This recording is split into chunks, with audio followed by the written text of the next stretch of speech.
Good morning, good afternoon, good evening. SaleenDriver once again. And yes, the channel name is actually still SaleenDriver. Thank you, Raj, for pointing that out to me. I was doing some fiddling around today with settings and stuff, and evidently I changed the channel name by mistake, but I fixed that. Hey, y'all, I'm Kate. Oops. Shut up, Kate. You ignorant. Never mind. Anyway. Anyway, I fixed that. So now it's back to SaleenDriver. And don't know what happened there. That's kind of bad. Oh, let's see. Raj is here, or he was. He might still be there. Battle Angel's here. Something named Uncle Lou, which can only mean trouble. For me, anyway. And Colby's here. So welcome, one and all, to episode 76 of Wednesday Afternoon Live with SaleenDriver. The show about nothing in particular. Oh, lots of people popping in. Will Thorogood's here. Mike Vick's here. The infamous pizza woman is here, who hates all watches that are not quote-unquote smart. Floridian, one of my watch buddies, is here. He won't last long because this devolves into non-watch stuff. Wilkie's here, or Waikiki, as Lou likes to call him. Raj is still here. Good.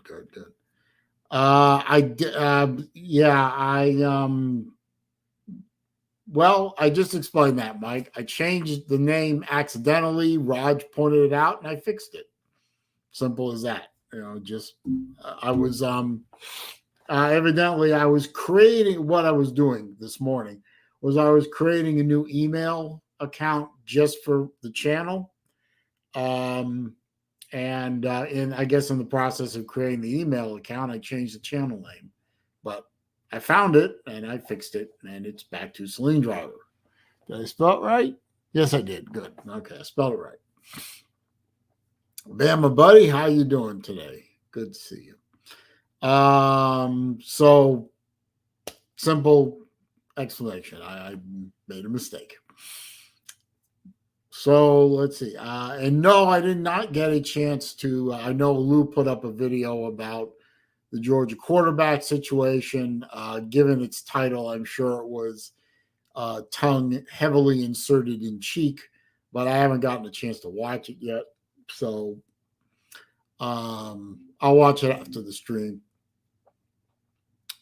Let's see. As you can see, Caleb is here. Good to see you. As you can see, I'm not hiding. I'll tell you something. After I was out to dinner, enjoying a nice evening with people I love and people I care about. And the second that the Gators lost to Kentucky, my phone blew up to the point where I had to turn it off. It's like, we lost. The shit calls by our coaching staff and poor play by our players, and we lost. But everyone was just jumping ugly all over me. What do you want me to say? We lost. We lost to Kentucky. Yes, we lost to Kentucky 2 out of the past 4 years. Yes, Dan Mullen has gone 2-2 against Kentucky, and every other coach going all the way back to the 80s was undefeated against Kentucky. On and on and on. You people have to write some new trolls. You're repeating yourself. And everyone's saying the same damn thing to the point where I had to shut the phone off. Not because I'm afraid of you people. I was out doing something more important than football. So I didn't listen to you anymore. Does the loss hurt? Yes, the loss hurts. Will Florida bounce back? Probably. Am I going to go into hiding like a lot of fans do when the team gets scorched on national TV and embarrassed? No. I got nowhere else to go. I mean, I'm here. So I don't know what y'all want me to say. I'm not going to go hide somewhere. I put up a video the next day. He said I wasn't going to go hide. What was it? What was that line Lou said when Georgia got beat by South Carolina? You know, shut up. Go let me go drink my bleach in peace. I mean, something like that. You know, you know, I wish y'all had blown up my channel with more views and more comments, but instead I get DMs and PMs, and messages. Although I did think the voicemail I got from Raj was funny. I mean, that was a little bit cute. So I give him that. I don't know exactly who was singing on that voicemail, but it was cute. I'll give him that. So let's see.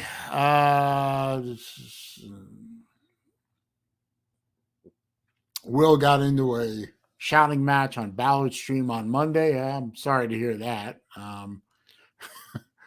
That's Battle Angel. I guess she's referring to Lou's video. Says the video was a doozy. Oh, I promise. I've got it bookmarked. Well, not bookmarked, but saved to watch later. So I'll watch it. I do work Floridian. I work from home. I set my own schedule pretty much. Let's see. Raj said, "Yeah, you did call. You did call immediately, Raj. That was you. Who was singing, by the way? I mean, somebody was singing. I want to know who that was. They need to keep their day job." Mike Vick, yeah, unleash the troll. The trolls are undefeated, Mike. We all know this, so I'm not worried about it. Steve Pearson's here. Good to see you. Captain Trips, good to see you too.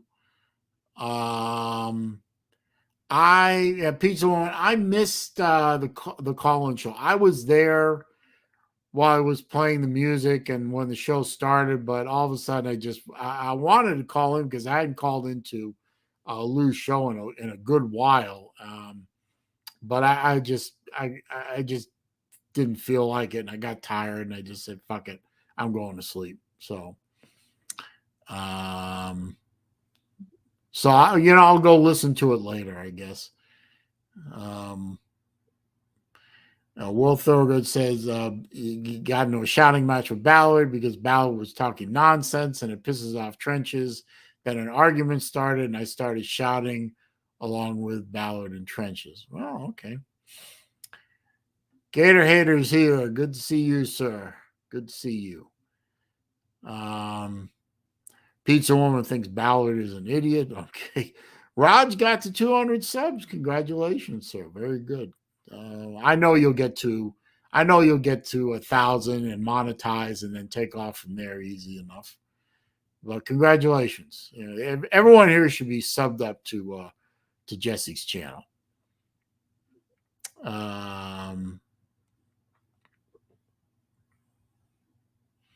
Let's see. Rod said he thinks it was Lou that was singing. Okay. Wilkie says I'm an accountant. No, I'm not an accountant. No, I hate numbers. I really do. Mike Vick said Urban Meyer never lets us down. Yeah, I saw a snippet of the Urban Meyer video. Urban Meyer ceased to be a concern of mine in 2010 when he quit, or 2009 when he quit. I don't remember when he quit. I know it was over 10 years ago. I don't care. I mean, he left Florida. My ability to care about Urban Meyer ceased the day he left Gainesville. So I don't care what he did at Fox. I don't care what he did at Ohio State. I don't care what he did after Ohio State. I don't care what he's doing with the Jags. I don't care what he's doing in Cleveland, sticking his fist up some girl's ass. I don't care. If he was doing it while he was Florida Gator head coach, I care.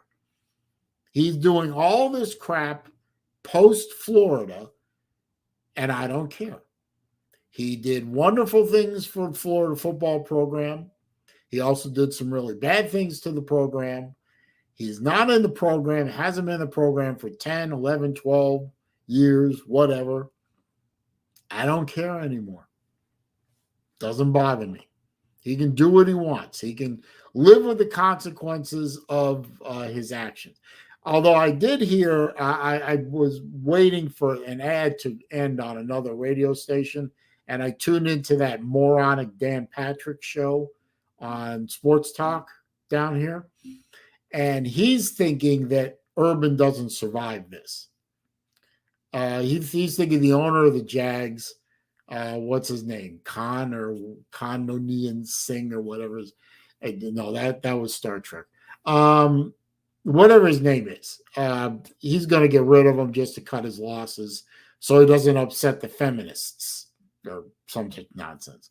That probably is going to happen, I suspect, especially if he loses either his next game, I think it's at home, or the game after that, which is in London, of all places.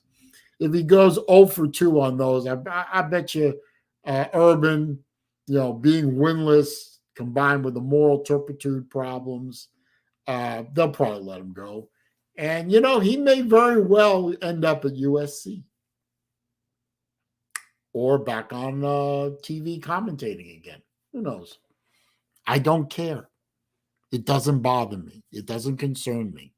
The only way it concerns me is if he ends up back in Gainesville. Then it concerns me.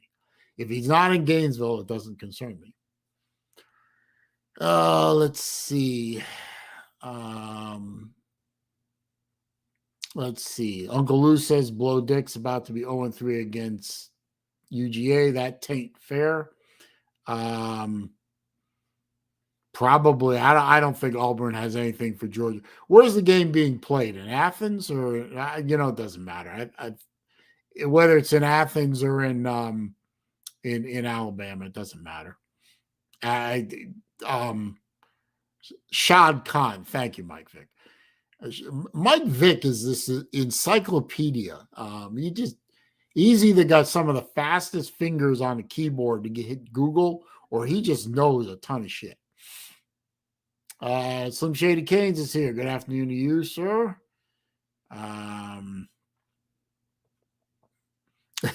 Wilkie, sounds like Deshaun Watson needs to hook up with Urban. That's probably right.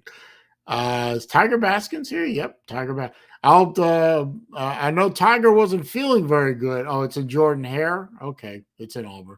I know Tiger wasn't feeling good last night. I hope you're feeling better today, good sir. Let's see. F. Fletch is here. Nothing new in Sarasota, sir. It's just, it's right at about 90. The humidity's down a bit. It's gorgeous down here, and we can see a lot of play. It's fall in Florida, not because anything happens to the leaves. Actually, nothing happens to the leaves. But it's fall in Florida when the colors of the license plates change. And I'm starting to see some of you Yankees start heading down here already. I've seen Canadian plates, and I've seen a couple of Minnesota and Michigan plates too. Gator Zone is here. Good to see you, sir.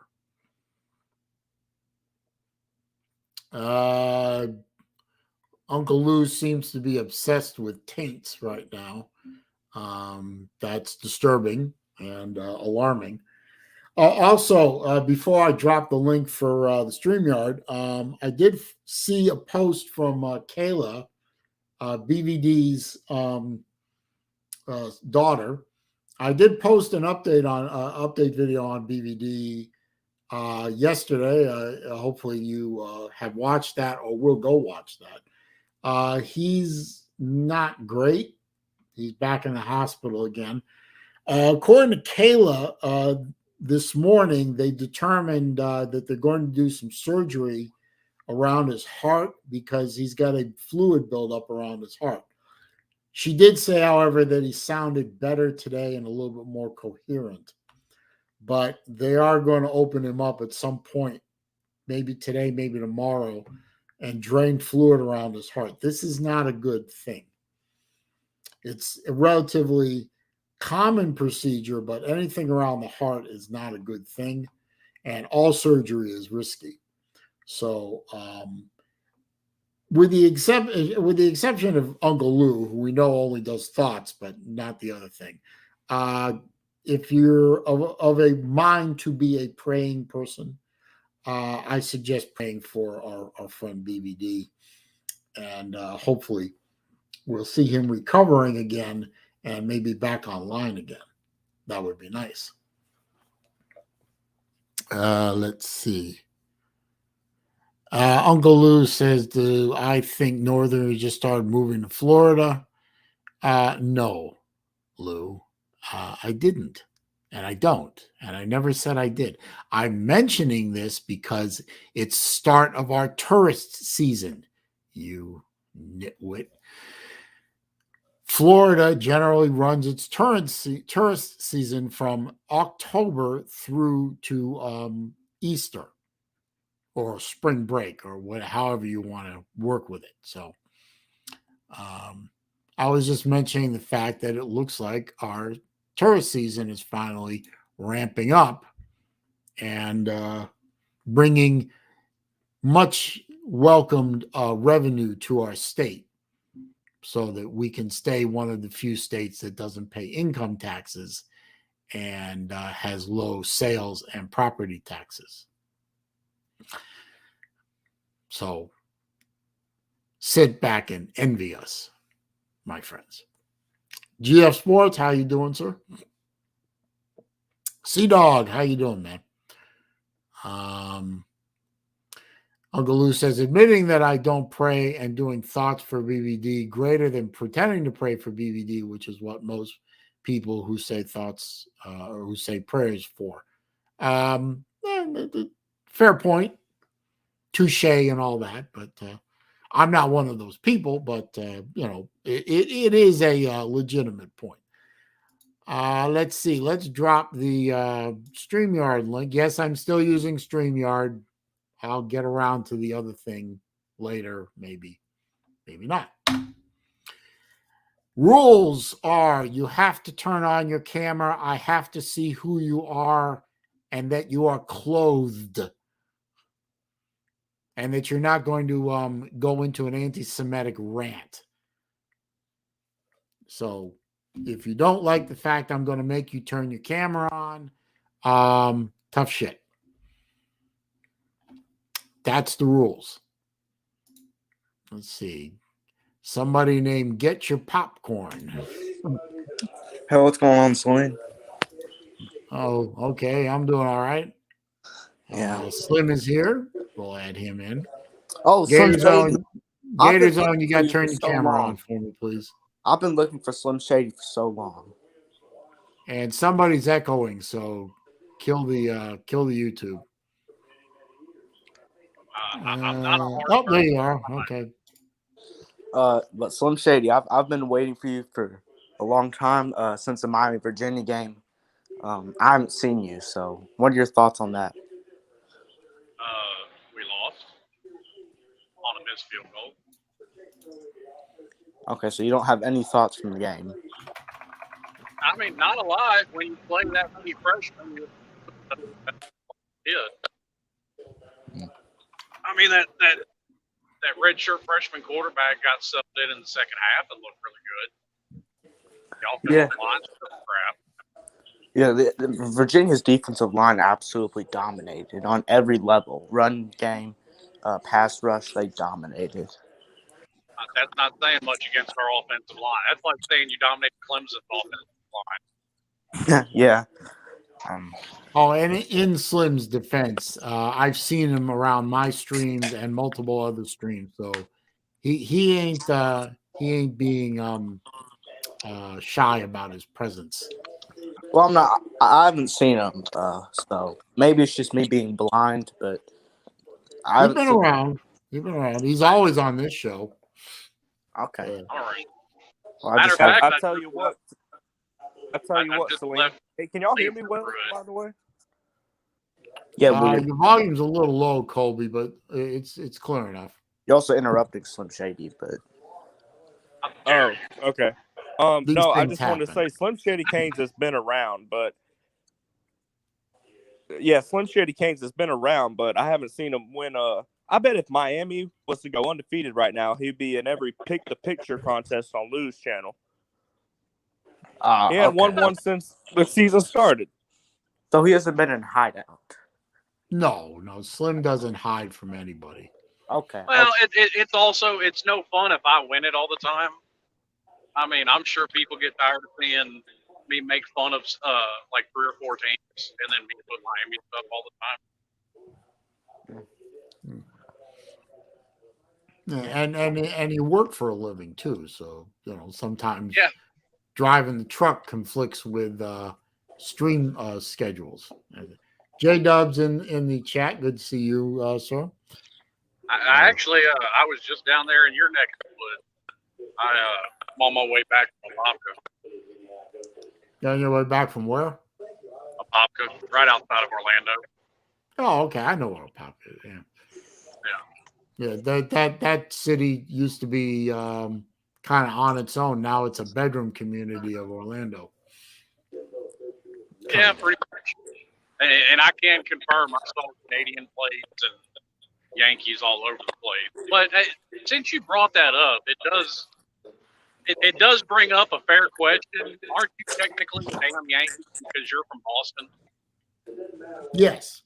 And for those of you who don't know the difference between a Yankee and a damn Yankees are people who come down to the South and stay. So there's that. But I was born in 1965. I think that's fairly well. Yes, I am old, Cole. Be nice to your elders. But I've lived most of my life in the South. We moved out of Boston in 72, moved to Miami, lived there for a while. Then we moved to West Coast. I stayed in Florida except for the time I was living in Atlanta, which is still technically the South, I believe. And then back here because I didn't want to raise my kids in Atlanta.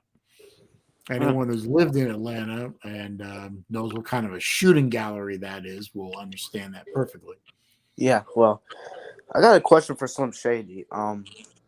Why do you keep saying Kirby Smart's 2-5 against top 5 teams when that's not true? But it is true. And finish the statement that I made.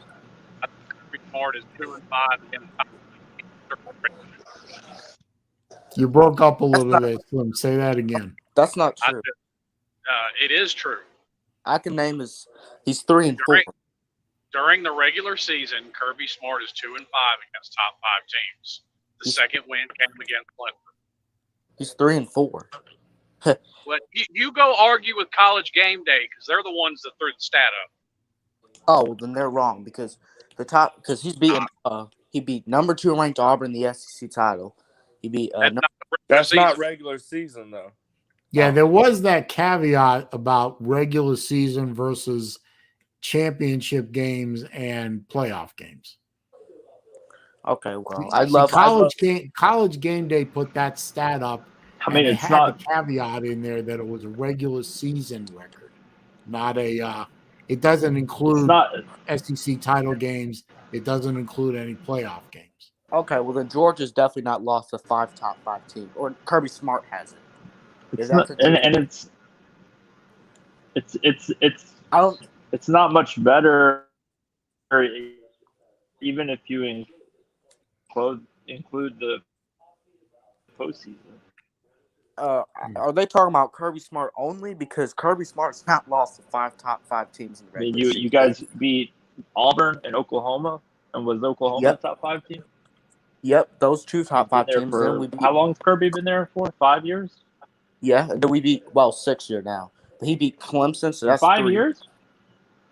6. This is the 6th year. In the regular season. Did you play a top 5 team in 2016 or 2017? No, yeah, 17. Yes, 17. We played Auburn, Oklahoma, and Alabama. Rose Bowl.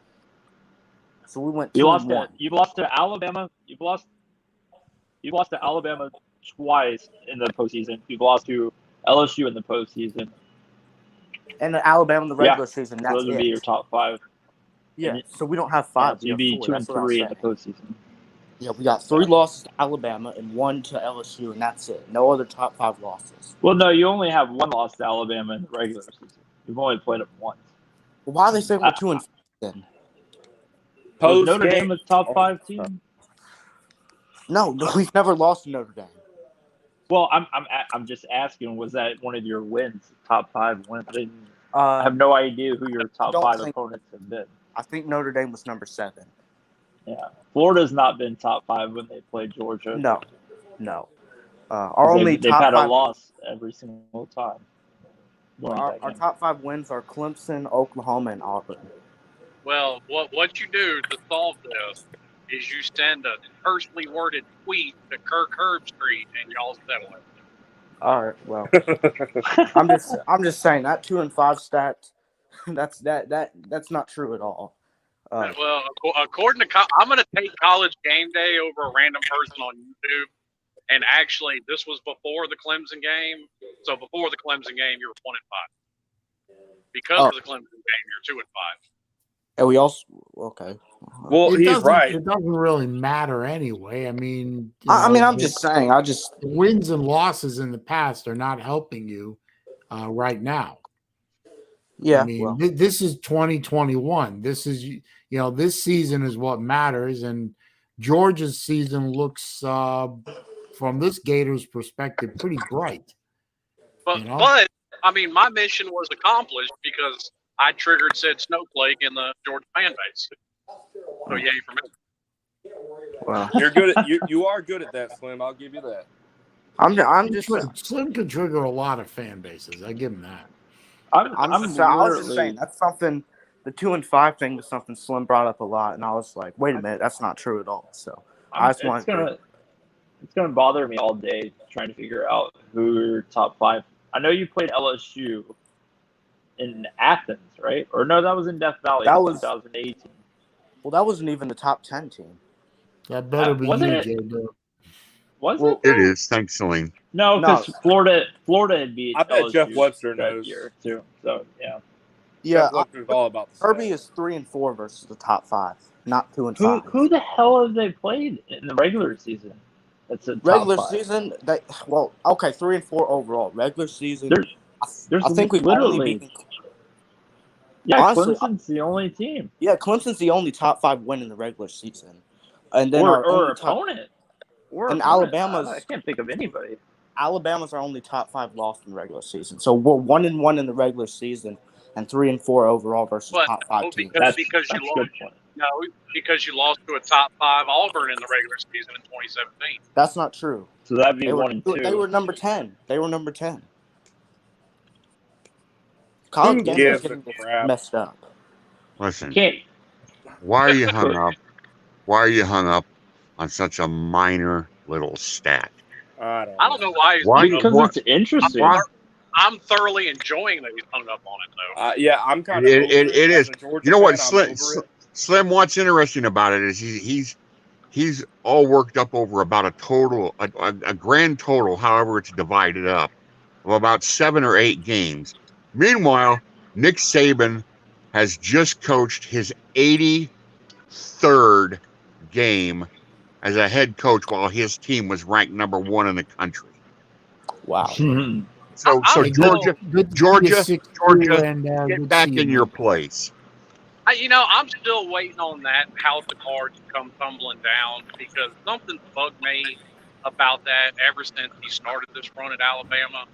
Because, yes, Nick Saban was considered a pretty good coach when he was at LSU, but he wasn't considered, top tier elite. I mean, even that 2003 title had a little bit of controversy to it because a lot of completely agree. Completely agree. I think the Saban quote unquote mystique pretty much started when he won and when he went back to back in 11 and 12. Yeah, that's what's bugged me is he comes back from the NFL and then all of a sudden he's this world beater. I'm just like I said, I'm waiting on that house of cards to come tumbling down.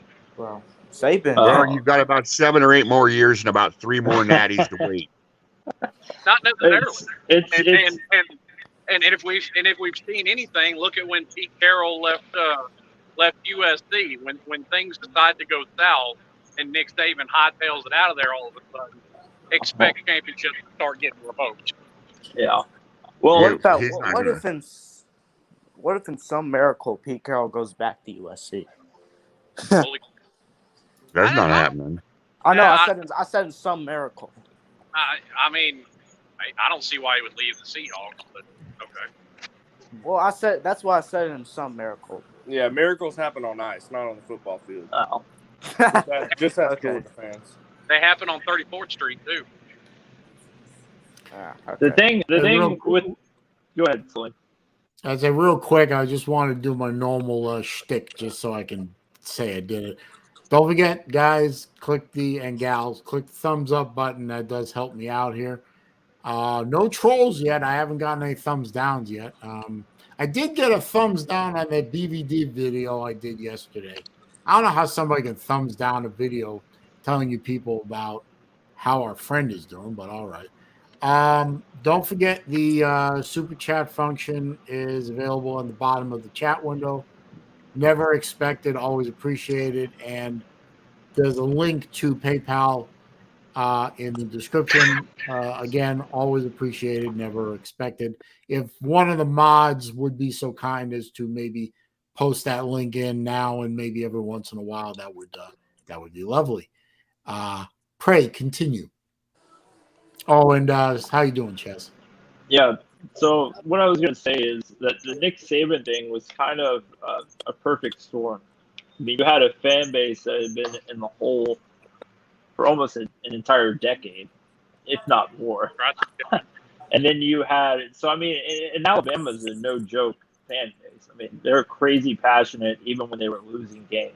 I mean, it's a fan base that would travel. It's a fan base that was super passionate. There's a lot of revenue coming into the University of Alabama. And then you have a sexy Nick Saban coming back because it was just a media circus.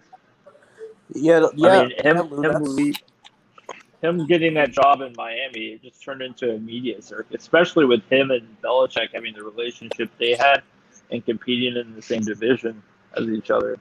So you had that, but then you also had, I was going to say, you also had around college football. Just look at the landscape when Nick Saban came back, 2006.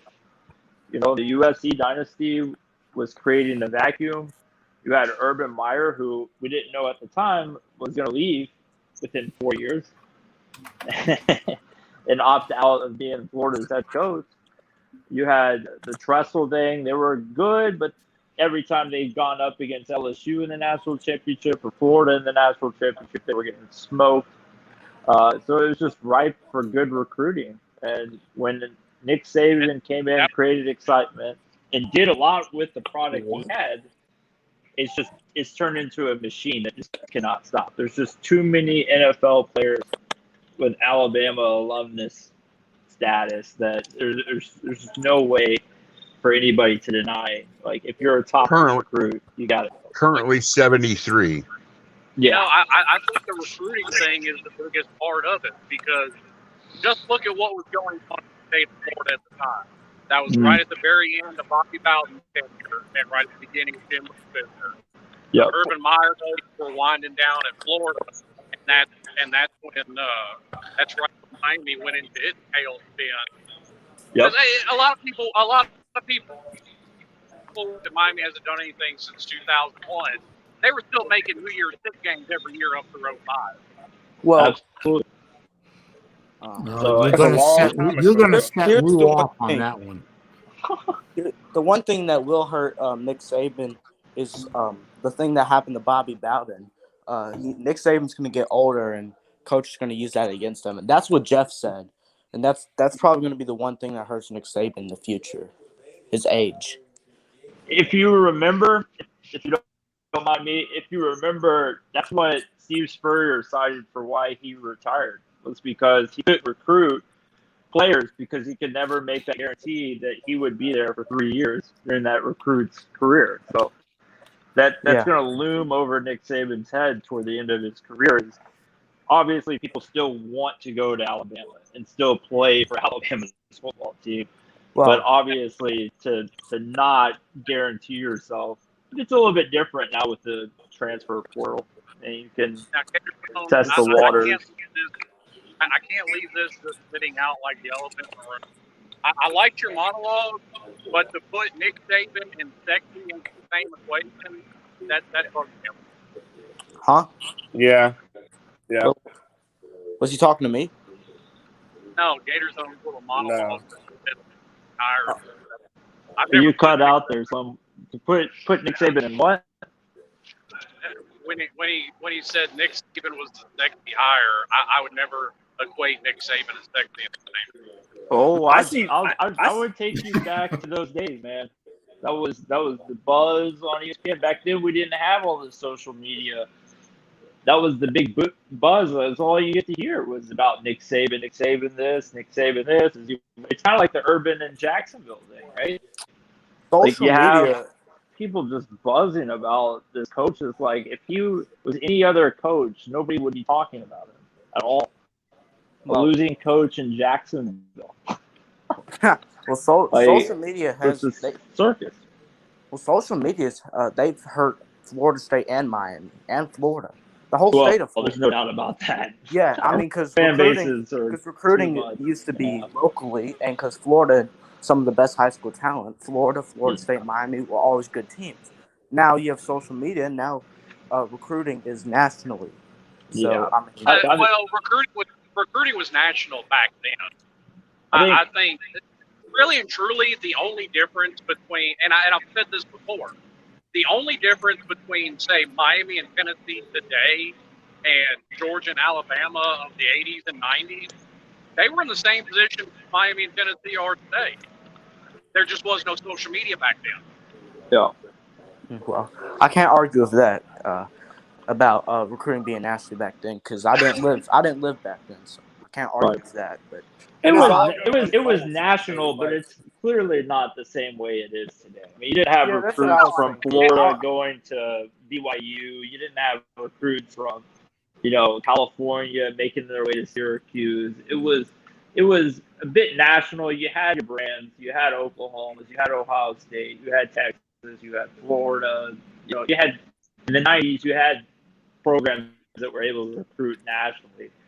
Nebraska, to mention, they couldn't survive if it wasn't national recruiting. So it just that's true. not true. not to this degree. You didn't see a small school in Ohio have half the roster of Florida players. Yeah. It's definitely more so than it used to be. But yeah, I'm not trying to equate it. I'm just saying it was national back then. Like you said, Nebraska. I'm not trying to start stuff, but I don't think Florida's ever going to win an SEC title with Dan Mullen. With Bama there, I don't know. You're not guaranteed to get Bama every year. So. No, he said with Dan Mullen. Oh, with Dan Mullen there? Yeah. I don't know. Yeah, A maybe. national championship at Florida with Dan Mullen? No, an SEC championship. I think is what you said, right? Yeah, I said Florida will never win an SEC title with Dan Mullen. I don't know. I'm not willing to commit to that. No, Yeah. he won't be there for that long. To me, Dan Mullen is floating dangerously close with being another one of those guys that's a better coordinator than he is a head coach. Yeah, exactly. Whoa. LW, who said that? Saban got lucky. All he can do is recruit. I don't know who said that, but The one person I know Saban's going to retire eventually. I think, kind of like what Georgia did with Alabama, I think Dan Lanning would be a good coach for Alabama when Saban retires. well, my prediction is Dan Lanning goes to Miami. No. If Manny Diaz gets fired, No, we don't want to give Slim Shady Canes a good coach. So, well, I mean, eventually they're going to make the right hire. I have no doubt of that. But they're also getting dangerously to the point where, if they're going to run somebody off every 3 years, who the hell is going to want to come there? Well, yeah, that's what I'm saying. Y'all should keep Manny Diaz for 2-3 more years, 2 years at least. Well, and this is something I've heard Lou say this. This is usually my go-to, especially with a first-time head coach. 5 years minimum. Yeah. And Minimum, I would give him 4, but yeah, I see where you're coming from.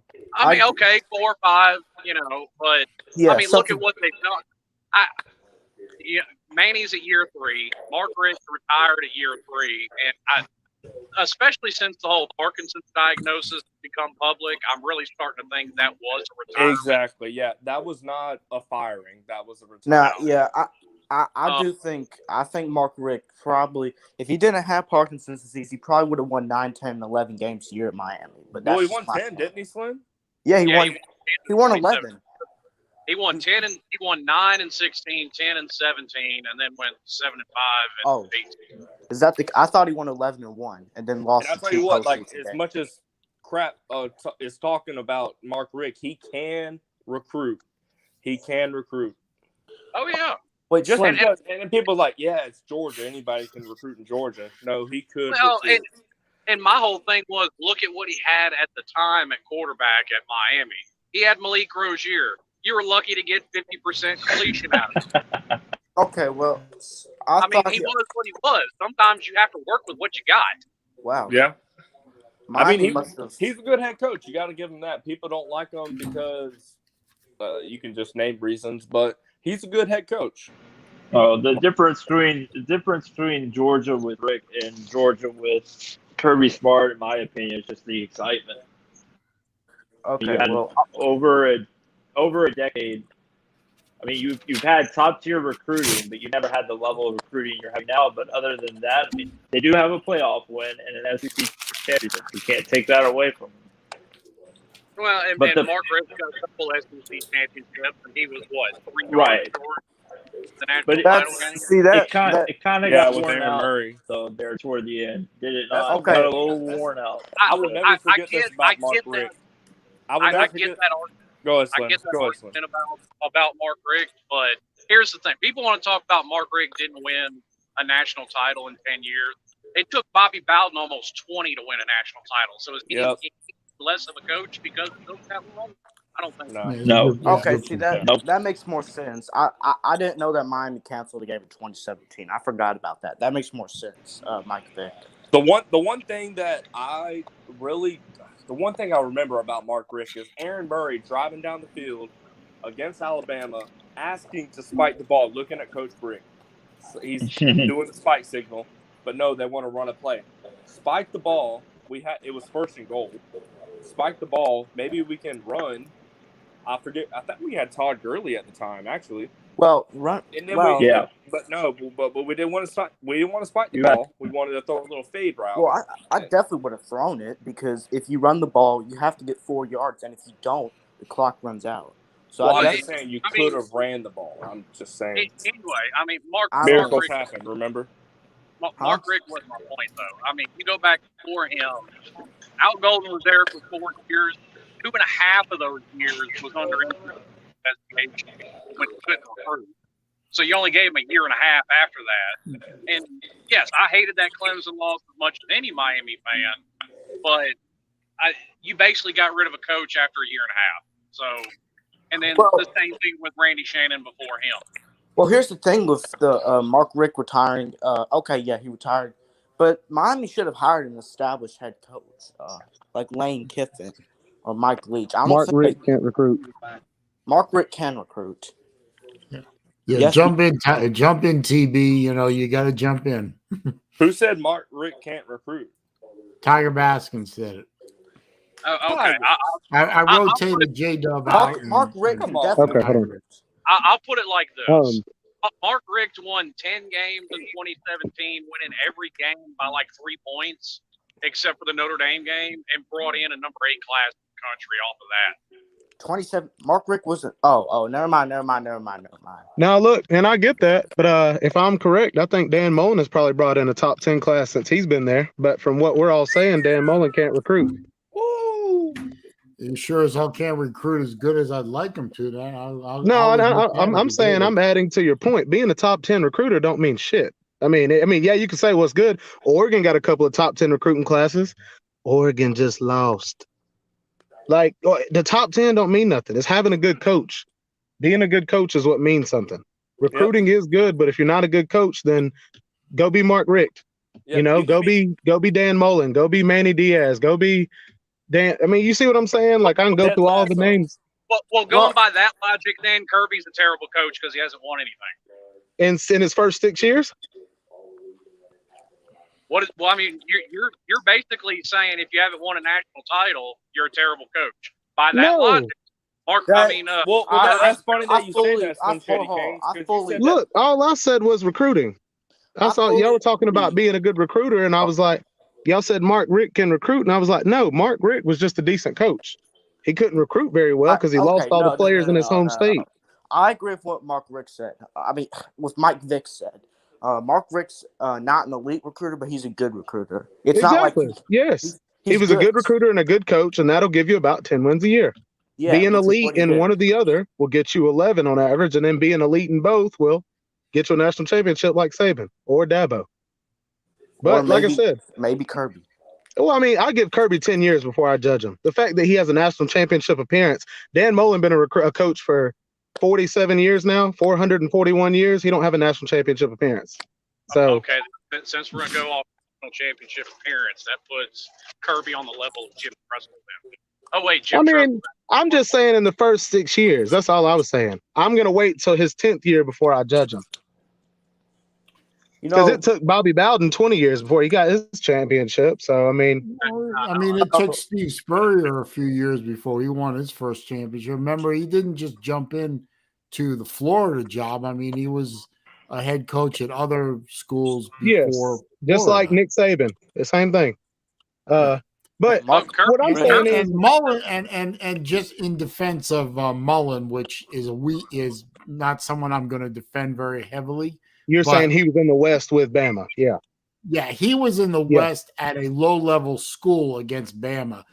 Jesus Christ, as a quarterback, couldn't get him a national title in Mississippi State. I mean, I'll give Kirby this much. He's definitely the exception to the rule when it comes to guys who their first head coaching job is a major Power 5 program. Yes, yes. Sometimes somebody doesn't walk into a program. They have to work up.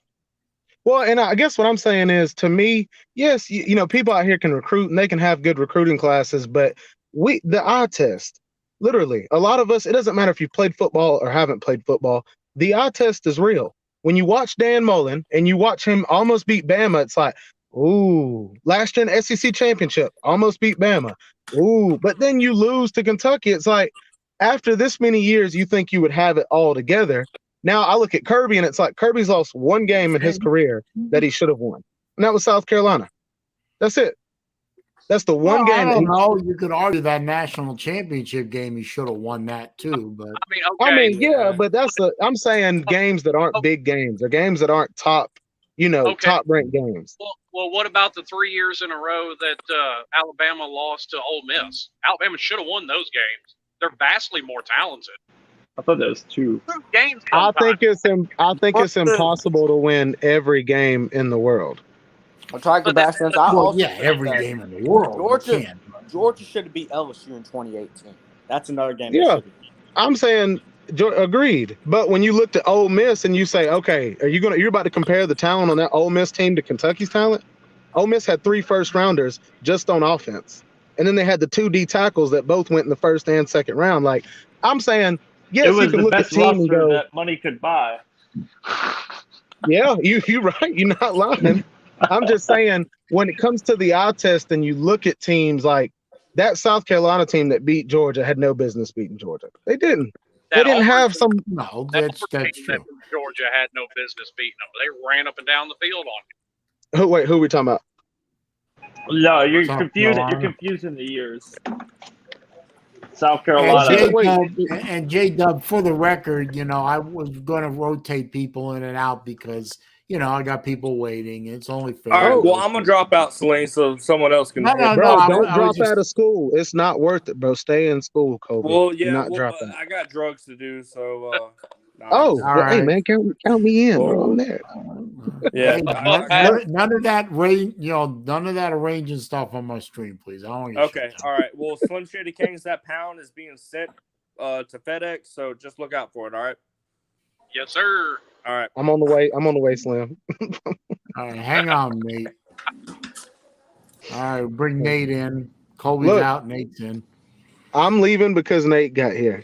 No, I'm just kidding. We got to get back to work. We got one more house to do, and then What I'll are try you to jump doing? back in if y'all are still on. Okay, Nate, be good. Don't hit hockey pucks. I won't. All right. Hey, Bye, wait a minute. I like hitting What's hockey pucks. Come on, man. No, you're okay. You're good, Saleen. I'm talking about Nate. Nate has an addiction, and we've got to get him out of this addiction. We may It's have to gotten put him worse, in the though. same. We might have to put him in the same padded room we put JT Daniels in. So No, I promise I won't do it. I gotta watch that video when this is over. I'm hearing the rumors it was funny. it is. Well, Lou's always funny. But all right, y'all. Yeah, See y'all later. Don't See work ya. too hard. Well, All right, bud. Nate, I got a question. All What are your right, honest got room opinions? for one more. What are your honest opinions about Michigan this year? You think they really have a shot? Yeah, potential. That's all I'm gonna say. Yeah, depend. Okay, I'm not gonna. I agree. I'm not Nate? gonna say anything yet. I'm just gonna say they have potential to do it. Yeah, well, they got some big Okay. names. You If know, I was speaking of I swear it's the damnedest thing. I cannot figure it out. Everybody keeps talking about how terrible Nebraska is, but everybody is riding the struggle bus against Nebraska. Maybe Well, they got it doesn't matter if you good don't win. players. They just can't put it all together. Does it really matter if you don't win though? Nebraska's no, recruiting is the reason why Nebraska is Nebraska.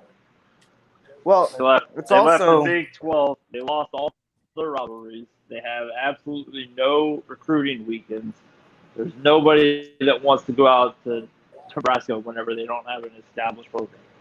So it's almost like they put should have. themselves in a hole. It's almost like they should have kept Bo Pelini. They could have hired Ooh, vicious. Manny Diaz. They could have hired anybody. Joe Schmo. It would have been hard to recruit Nebraska football.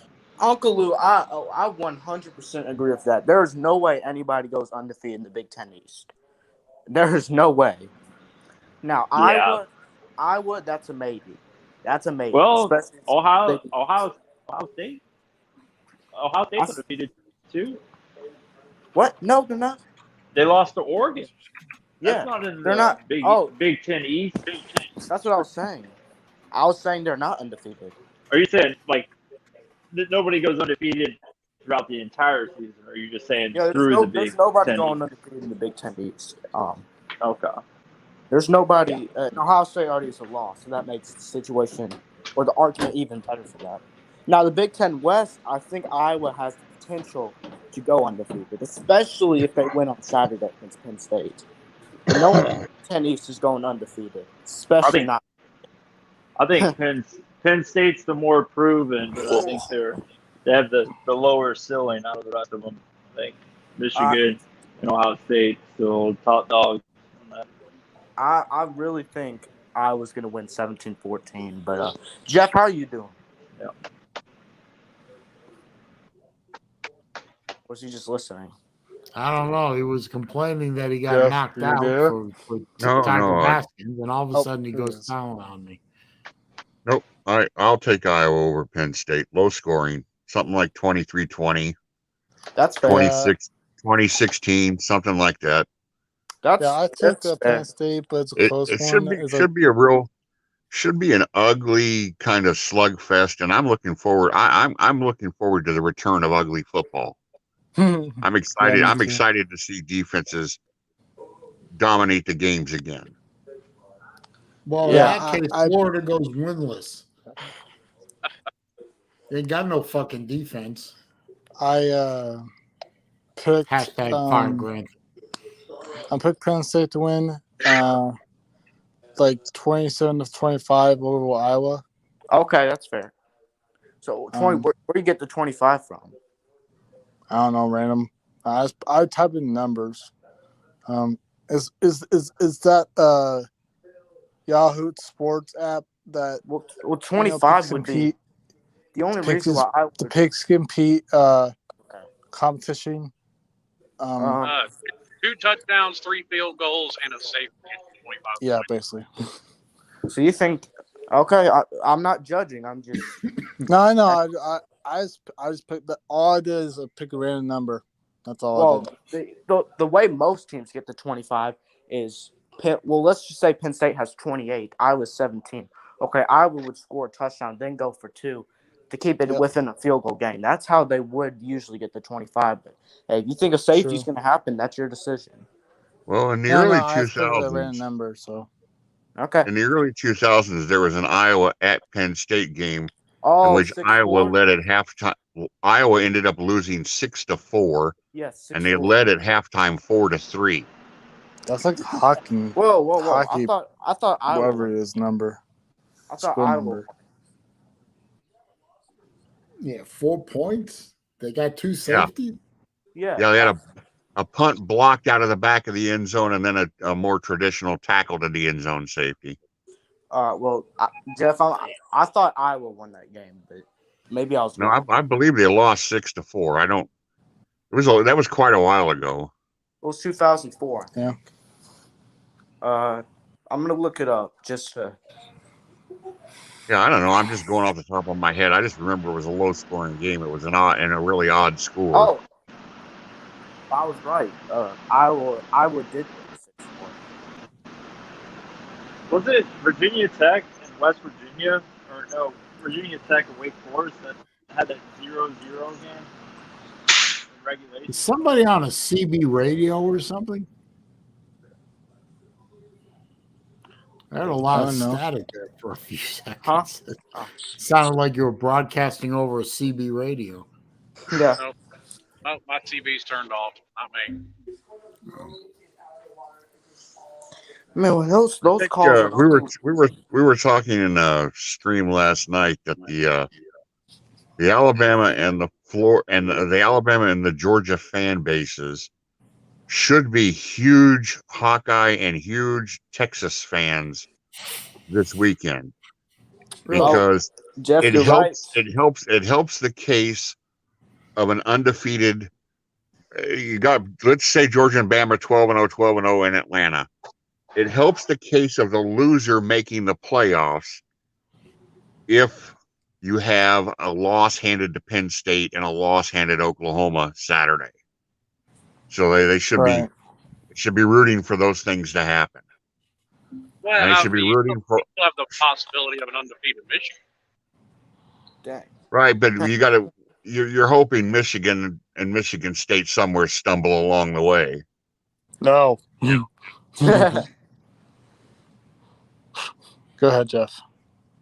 No, I'm just saying what the loser of the SEC title game needs is they don't need an undefeated Big Ten champ. They don't need an undefeated Big 12 champ. They need those champions to have at least one loss, and preferably a bad loss. Well, even if that happens, I think if you're looking at a one-loss any conference champ against a one-loss non-SEC champ, I think that's going to hurt whoever loses the SEC championship game. That loss is going to be pressure on their mind, as opposed to, say, Ohio State's loss in week 3. You see what I'm saying? Well, maybe I'm missing something, but I really do. I don't think the loser will make the playoffs. I just have a weird feeling that they're not going to do it. I agree, especially with Clemson or with Cincinnati hanging out there. No, I was about There's to say no the way. small elephant in the room is Well, Cincinnati. it's not Cincinnati. I think that it will be Not 13-0 Georgia. I'll go the Big Ten champ at number 2, 12-1 Oklahoma at 3, and then 12-1 Oregon at 4. That's what I think. Well, Cincinnati is definitely not losing a game. I know. They got the Boise State treatment going on. Okay. Boise State had to go undefeated 3 seasons. There's no way. There's no way Cincinnati gets over SEC team. There's no way the committee is putting, even if they are the conference champions, there's no way they're putting 12-1 lost at Stanford, Oregon, ahead of 12-1, lost to Georgia by 3 points, lost to Alabama by 4 points, loser of the SEC title game. Not happening. Yeah, definitely not. Definitely not Oregon. I'm talking about Well, undefeated Cincinnati team. I think I Oregon's gonna. actually, I think they do put in Oregon over each one of those teams. Yeah, I do. I really do. No. I don't. And 12-0 Cincinnati would not get in because Notre Dame's going to lose at least one more game, and Cincinnati's not going to have the wins. They're going to have a weak ass. Their strength of schedule is going to be weak, and 12-0 Cincinnati is not the team that a 12-1 or a 12-1 SEC title game loser is. Whoever the loser is. I get what y'all are saying, but I just have a weird feeling that Oregon's going to steamroll the rest of the schedule and that they're going to get in over the SEC loser. Look, me and Lou got in this conversation the other day. I actually don't think there's almost any because yes, Cincinnati's schedule this year is a little bit better than UCF. But UCF went completely won their game. Oh, somebody's breaking up. You're dying there, Slim. We got like every fifth word out of you on that one. Yeah, but I mean, I think it would be. I see what Jeff and everybody else is saying, but I do think they would put in a 12-1 Oregon over SEC loser. Maybe I'm wrong. I think it would be absolutely atrocious. Absolutely atrocious to take an SEC title game loser who loses that game by less than a touchdown and try to convince me that Oregon is better than that loser, whichever team is the loser. No. I agree. Well, I mean, that's your opinion, Jeff. It don't mean it's going to happen that way. They gotta. Let's go back. What is the number one criteria for getting teams into the playoffs? Does it have to do with conference find the championships? four best teams in the country. It's the 4 best teams in the country. But it should be. But they also say in their guidelines that conference championships matter. It does. I mean, they're talking out of both sides of their neck. But top 10 wins matter. You know what I mean? They're very carefully covering their ass. But it's obviously just the 4 best teams. Well, they're saying that the conference championships matter, that they would be weighed into the decision, but they are not saying that they are determinant. So they're covering. It's like what Slim said. They're covering their ass. They're having it both ways at the same time. Yeah. Now, what I was saying a minute ago was I don't think there's a scenario, almost any scenario, where Cincinnati gets in. Because I get Cincinnati this year is better than but UCF went literally undefeated, won the whole game, undefeated again, and got left out. Yeah. The whole game. Well, what if one of the Alabama and Georgia look like they're going to meet in Atlanta for the championship game. I mean, that's a fait accompli. What if one of those teams, pick one, goes into that game with a loss, and the other one goes in? Well, see that changes the whole story. If somebody comes there, let me play this out. Go ahead. Let me play this out. Let's say Alabama goes in with a loss. Unlikely, but let's say it happens. And they beat Georgia and they win the SEC title. So now they're 12-1? Yeah. Yeah, they're 12-1. Georgia gets kicked out because they lost the and you could switch the teams either way, it doesn't matter to me. Georgia's out because they lost the SEC championship game. Alabama's in at 12-1. Cincinnati's undefeated. And then you've got all the other championships, all the other conference championships. They either have 1 or 2 losses. You've got an undefeated group of 5 team in Cincinnati. Why don't they get in? I'm not saying they should. I'm just saying why wouldn't they even be considered? Well, because They're undefeated, 13-0. Well, if Notre Dame loses 1 or 2 more games, that's going to hurt Cincinnati. Does it though? True, but they are undefeated. I see what you're saying, but I mean, But Cincinnati's a fine team. They're a fine I'm team. not saying they're going to get but in. you I'm are- not you saying cannot- they deserve to get in. But What you can't sell me on, what you cannot sell me on, is that Cincinnati. Take Georgia's schedule, and where it says Georgia, you replace it with Cincinnati. And now Cincinnati's got to play Georgia's schedule, or Cincinnati's got to play Alabama's schedule. They're not going 12-0. They get They're murdered, but they they're don't not have surviving to play. that. They don't have to play they're an not going SEC 12-0. schedule. They have to play a Group of 5 schedule. They're not. If you had Cincinnati for 4 years experiencing an SEC schedule with the team that they have now, yeah, they're not going undefeated, but they're not getting absolutely landslided, and they're not losing 4 or 5 games. They're probably winning pretty much every game, just like Georgia's doing. I mean, Georgia's schedule, we thought Clemson was better than they are. Some people have Florida in the preseason pinned exactly where they're probably going to end up. So it's not like you got juggernauts on Georgia's schedule currently. Obviously, Arkansas was way better than people thought they were. But we'll see. It's an early season. Well, I get what y'all are saying about UGA and Bama both making playoffs, but maybe I'm just missing something.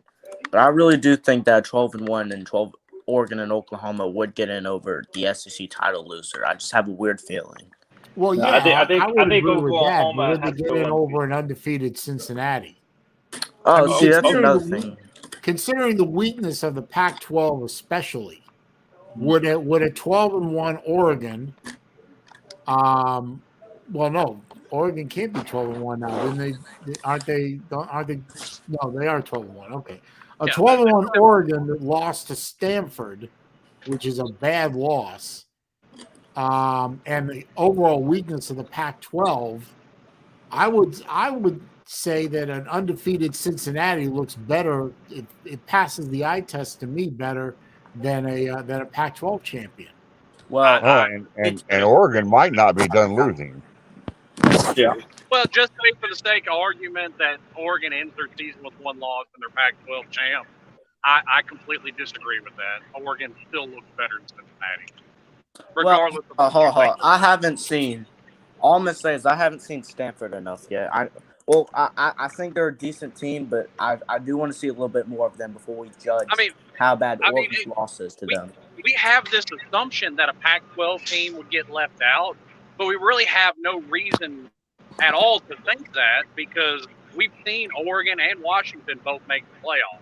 So, I mean, if you end up with a 1-loss Pac-12 team, I'd pretty much say with certainty that a 1-loss Pac-12 champion is him. Yeah, and this is what I think. A 1-loss Pac-12 champion is probably going to be Oregon, and Oregon lost to Stanford, which is truly a bad team.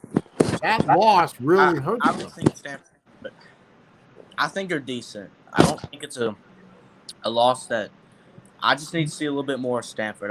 I think they're a decent team, but before we judge their loss or Oregon's loss to Stanford, I think we need to see a little bit more of Stanford. Well, I've said the same thing about Arkansas, and nobody wanted to hear that. I mean, people forget. Folks were jumping for joy that Arkansas won 3 games last year. If they end this season at 7-5, it doesn't look like a world beater win. Jesse in the comments section is mega triggered right now. Why? I could see him jumping up and down in his garage. He just is, let the damn season play out. He's screaming at the top of his lungs. Yeah, but it's fun to what if. Oh yeah, I agree. I mean, the only thing I know for certain in this whole thing is Florida ain't going nowhere. Fire Grantham.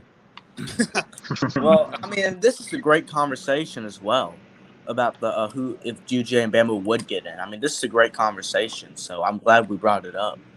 I mean, I'm praying for it. I would love to see Georgia and Alabama both get into the playoffs and lock out, the weaker conferences and everything. I I don't think that's what's ultimately going to happen. But Georgia and Alabama both playing for the championship. That makes the SEC look great, and I'm all for that. Of course, if Georgia wins the national title, Lou is going to be insufferable. For me, I only care to see two SEC teams in the playoffs because it would be really sweet to twist the arm a little bit of these conferences that are holding out on that 12-team playoff. I would love to see that. See two SEC teams get in. Have a Cincinnati get in. Just get all these like random teams get in.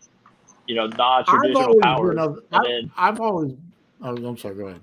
And have the Big 12 sitting on the sideline, and maybe even the ACC sitting on the sideline, and maybe you do want to go to 12-team playoff. I've always been of the opinion that it should be a 16 playoff. All 5 of the major conferences, their champion is in. And the 16, well, wait a minute. Let me finish it out. Let me finish the scenario out.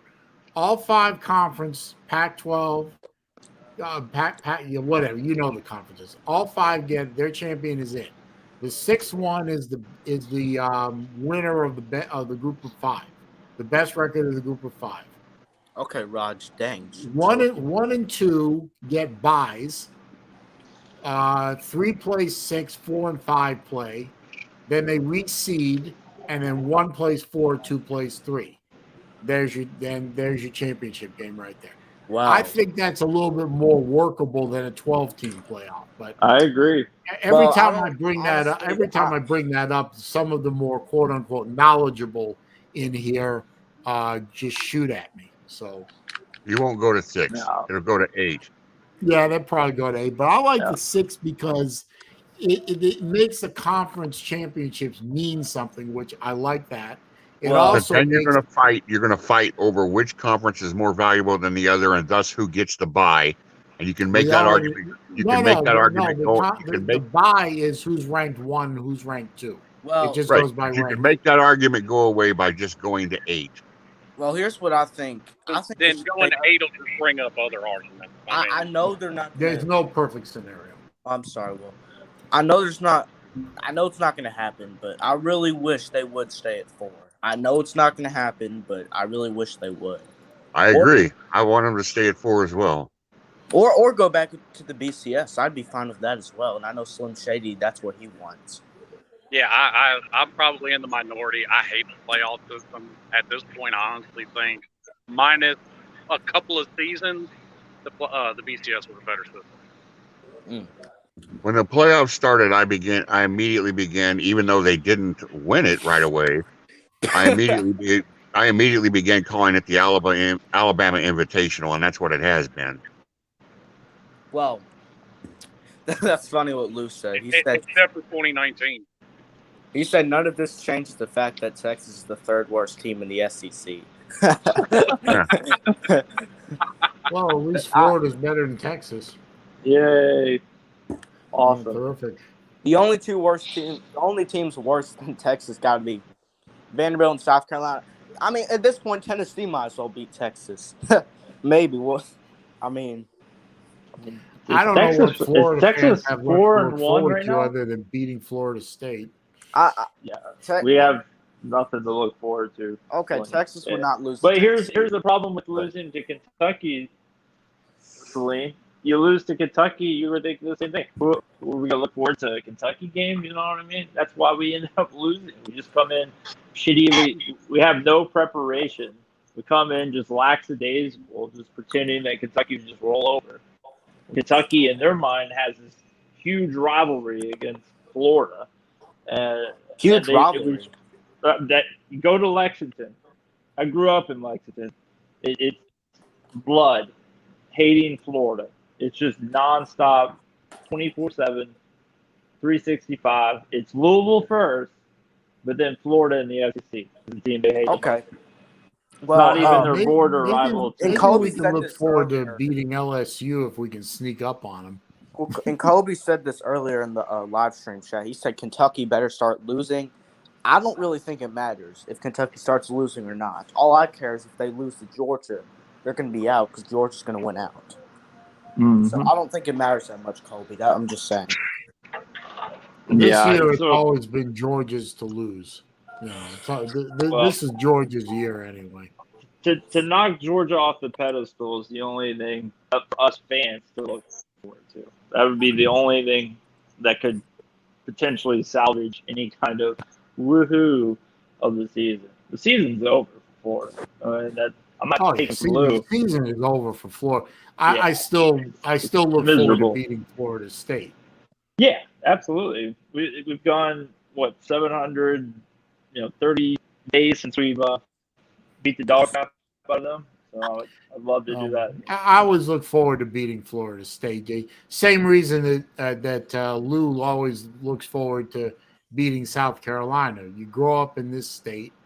It's either you're a Florida fan, a Miami fan, or a criminal. And in me particular, I'm surrounded by both the Florida fan base and the FSU fan base. Honestly, there aren't a lot of Miami fans in this area, but that's the location. No, not Sarasota. Yeah, they're all in the South Beach. Yeah, but I've got a lot of people I went to high school with are Florida State alum. And I got a lot of people who are Florida alum. And you grow up around that, and you look forward every year to playing Florida State and just beating the ever-loving snot out of them, if you can. When you see any UCF fans down there? No, actually I don't. Actually, in this area, believe it or not, there aren't even a lot of USF fans. Yeah. They're in Tampa. I'm near Tampa. There's not a big fan base in Tampa for USF. Hell, my daughter goes to USF. Mm-hmm. She doesn't care. Yeah, I got family family the other day. When you taking me to a Florida game? I got family down in Palm Beach. They could give two craps about college sports. Now on the East Coast, down around Miami, Broward, Palm Beach, Miami fan base is huge down there. Yeah. Yeah, when I lived in Florida, a large contingent of Hurricane fans. There were some, but Hey, Creeping Death, how you doing? Good to see you.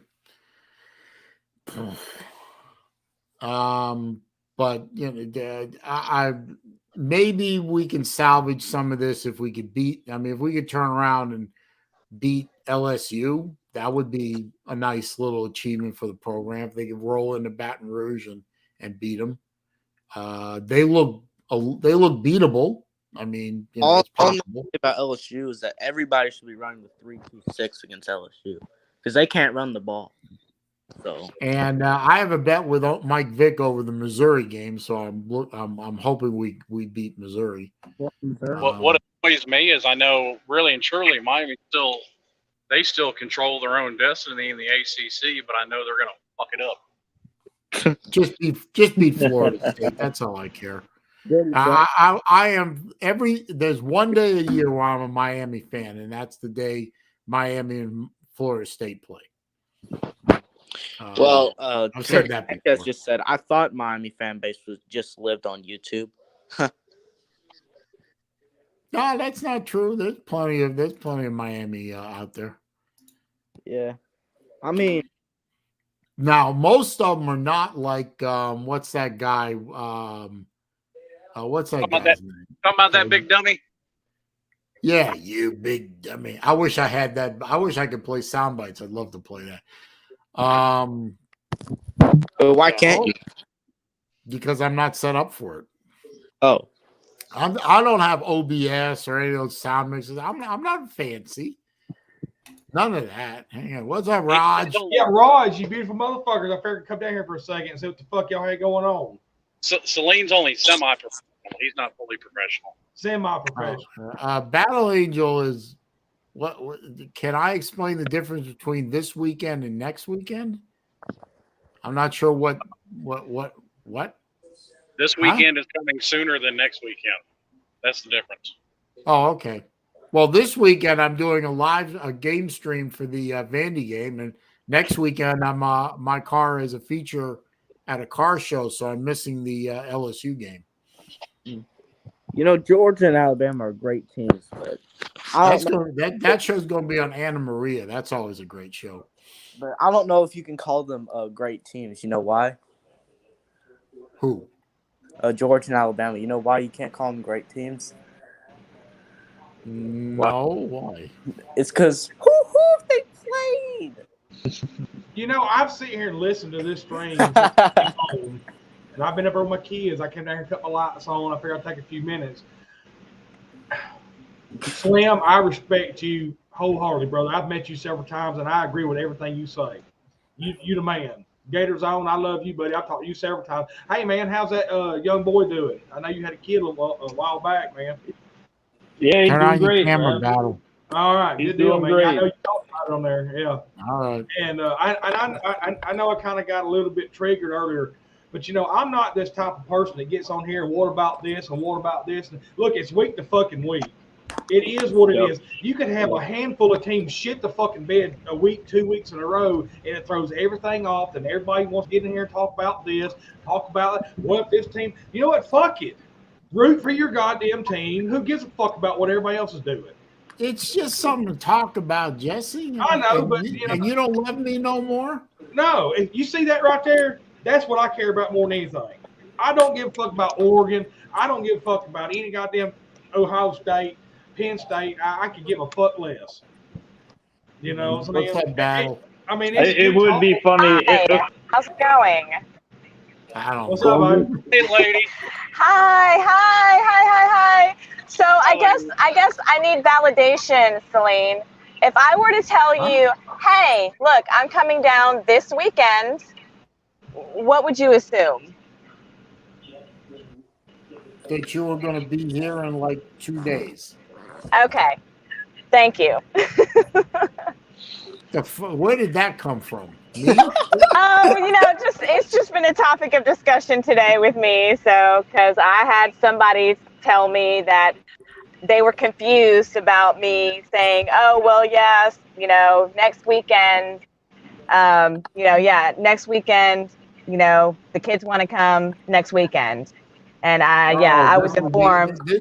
This sounds like an ex-husband problem. I know. Yeah. Don't comment about that. No, but if you said to me, I want to come to your house or whatever this weekend, I would assume you're talking about October Friday, right? 8th, 9th, 10th. This weekend. Right. Next Right. weekend, in my mind, is the 15th, 16th, 17th. Okay, good. That's all I needed then. I just needed that validation. Thank you. Rick, I watch all the games.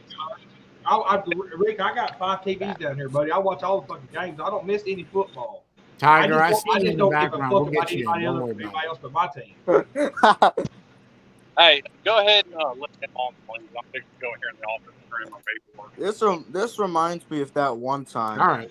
That comment reminds me of that one time where there was this caller who called it Uncle Lou and said he doesn't watch enough football, and then right after that, the next caller said that Uncle Lou, he called in. Hey, how you gonna let my boy Slam off? Jacob done been on here 3 hours taking up everybody's time, damn it. Jacob, when you gonna pay rent? He said he had to go into an office and do some paperwork. I know. I just wanted you to let Jacob go too. I'm kidding, Jacob. Well, I tell you what, I like Jacob. He's doing good, but Jacob is probably going to be the next person I rotate out if somebody comes in. Okay, you can leave Jacob. Damn, Man, TB. I gotta finish up work. I'm getting out of here in 30 minutes. Well, there's nobody in the background, Gator Zone, so you can. I'll hang out for a minute. Anyway, if somebody comes in, I'll rotate. All right, I'll let you know. Pink Digit says I'm the Phil Donahue of this community. I am not a Marxist communist scumbag. Thank you. Phil Donahue. But I appreciate the comment. It must be because of my gorgeous silver hair, isn't it? That's what it is. You're gorgeous. You're gorgeous. Gorgeous. I guarantee you, though, Battle Angel looks at me on the screen and says, I need to do something with that hair, man. Well, can I? And I know that's definitely one of the things about being a hairstylist is like you constantly walk around and you see people with like terrible hair, and Yes, I mean what did you say? your mind is constantly running. Yeah, like damn. I know. Damn. That'll be the first that's thing I one say when I meet you. Listen here, she was eyeballing my beard down there. I bet she was wanting to. I want to trim that motherfucker right now. Don't you touch that beard on Jesse J. That is an epic beard. She Yeah, it is. I know she was eyeballing it, going, "Goddamn, I want to trim that motherfucker bad." Boy, her goddamn hands was like doing like this the whole time. She had carpal tunnel while she was looking at. Actually, your beard is actually not. I mean, your beard is tolerable. Like I can. I mean, because and I see you too. Like I see you on some of your live streams where you're constantly like combing it, and yeah, I mean, so. I mean, you can tell when somebody takes care of their facial hair. So. Hey, listen, I got a comb in my truck. I got a comb at my desk. I got a comb on my table. I got a comb in the bathroom. Damn, Raj. I got a comb in my work truck. Yeah, I'm always combing this bitch. Yeah, I mean, and that's good. That's good. I mean, yeah. That's a good thing. Well, it cuts down on the itching and the small animals that might live in it. Fuck you. Battle, I got a question for you. Okay. Did you ask me a question? How come is it that on these streams you come in here, but your significant other don't anymore? Did I insult him? I mean, I can't answer that question for you. So. Well, but he does come in on the stream. You're saying like come in on video? Yeah, he won't come in. He comes in sometimes, but he won't come. Actually, Chess was begging him to come in about half an hour ago or so. It don't need to be red. Look, contrary to popular belief, okay, I am not Uncle Lou's caretaker, okay? He needs one. Well, actually, I'm gonna share a story. He is a grown ass man. He can take care of himself. When we were getting ready to leave or whatever, we were getting ready to leave, and I asked Lil, I said, "You got a damn Ziploc bag?" I put some of these bold peanuts on. He looked at me and he says, "Listen here, you big motherfucker." He said, "I'm a single goddamn man. You think I got these Ziploc bags in here?" I got Ziploc bags. I'm a single man. I got 3 sizes of Ziploc bags in this. Well, to be fair, too, I don't think he even owns aluminum foil. Like, he doesn't have any aluminum foil either. So I have aluminum foil. I even have Tupperware. God damn it! But Battle Angel came through in the clutch. Did she not, Raj? Right, baby, you did. Did she not, Raj? Yeah. So I made it work. You pulled the old school. I got the Walmart bag and said, "Here, put them in here." My mama done raised me right. She told me how to equip a kitchen. Oh, and Colby, thank you for the compliment, sir. I appreciate that. He says I have the best streams, low key. I appreciate that. Yeah. This is number 76, by the way, of the Wednesday afternoon live. They said it wouldn't last, so they were wrong. They were wrong. They were wrong. This is the most successful show on the internet about nothing. Saleen, I would love you to put the bed up there Friday. What do you say? We're on tornado watch here in Rome, by the way. So if I end up getting in trouble, I'm calling one of y'all to come save me from the tornado. Yeah, it's been raining all day here too. So off and on heavy. We've had heavy little spouts. It's rained up here all fucking week. It came in Monday and ain't fucking stopped. I think we pissed you off, or maybe it was just me. He says he's had about enough of his unprovoked slander. Nobody's slandering you. We were just stating facts. Y'all quit mistreating Uncle Lou. We had a good time last weekend, man. I'm a Hall of Fame Patreon member. I don't mistreat Uncle Lou. Battle Angel, I was talking to Big Lee a couple days ago. We was talking whatever, and I said, Battle Angel can hold her own. He said, what do you mean? I said, that little girl can drink, son. I said, she can knock them back, boy. I Yeah. I didn't That'll be have a that many. Slob Olympics event. I think I only had like 4. I think I only had like 4 drinks. So Crystal, she drank 6 and was fucked up. yeah. So I mean, I think I only had 4 that day. So and then like when we went out Friday, you remember I had a drink at T-Bone's, and then Pete bought me a shot too as well. That shot was really good too, by the way. I saw Crystal knock back a good amount of Siesta Key rum when that bottle showed up. She got She tore up. leveled that bottle pretty damn good. We was leaving, and we got in the truck, and about 3 steps, she was like, woo. And then we got in the elevator, and she goes, this ain't a good idea. And Huckleberry Paul's like, I'll hold her hair if she pukes. How sweet. Oh, now that's Huckleberry Paul coming in through the clutch too. So see that? That's a friend. That is a friend. That is a friend. She slept like a concrete block all night, didn't fucking move. Yeah. You don't believe this shit. I brought 80 beers down there with me. When I came back, my cooler had 7 in it. I drank 73 goddamn beers. Wow. Well, I mean, to be fair though, like you weren't the only ones drinking them though, right? Like, I mean, Pete was drinking some. Wasn't Huckleberry Paul drinking some too? No, I bought Pete a separate 12-pack. Oh, shit. Okay. No, Huckleberry Paul brought his own cooler and beer. Dirty Sanchez, I do not dodge any game, sir.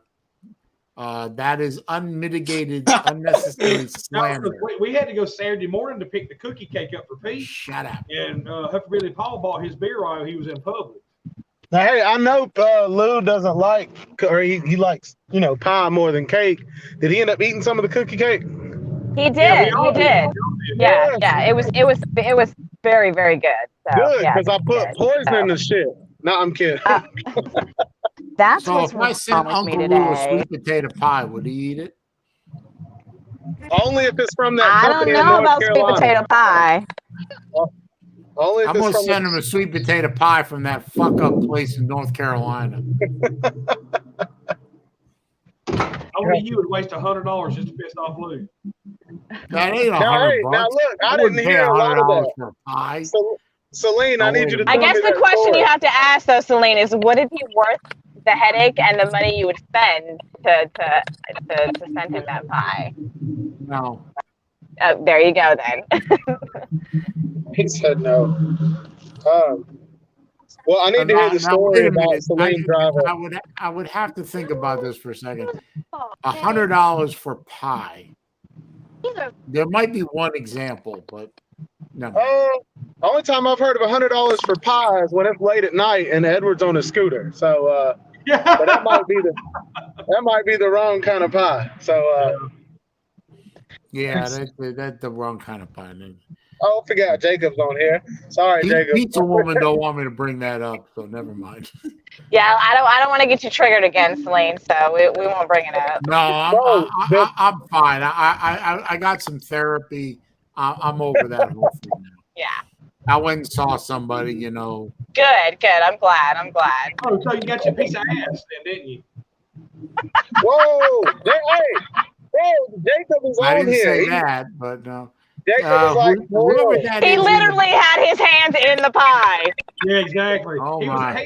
He was Urban Meyer, wasn't he? Before Urban Meyer did what he did. I was just about to say that. Hands all up in the chocolate chip cookie jar. Yeah, man. What you do? Go to the club? Hey, whoever that is in the background, you got to turn your camera on before I let you in. Who is it? He doesn't know. I That's know. what he said.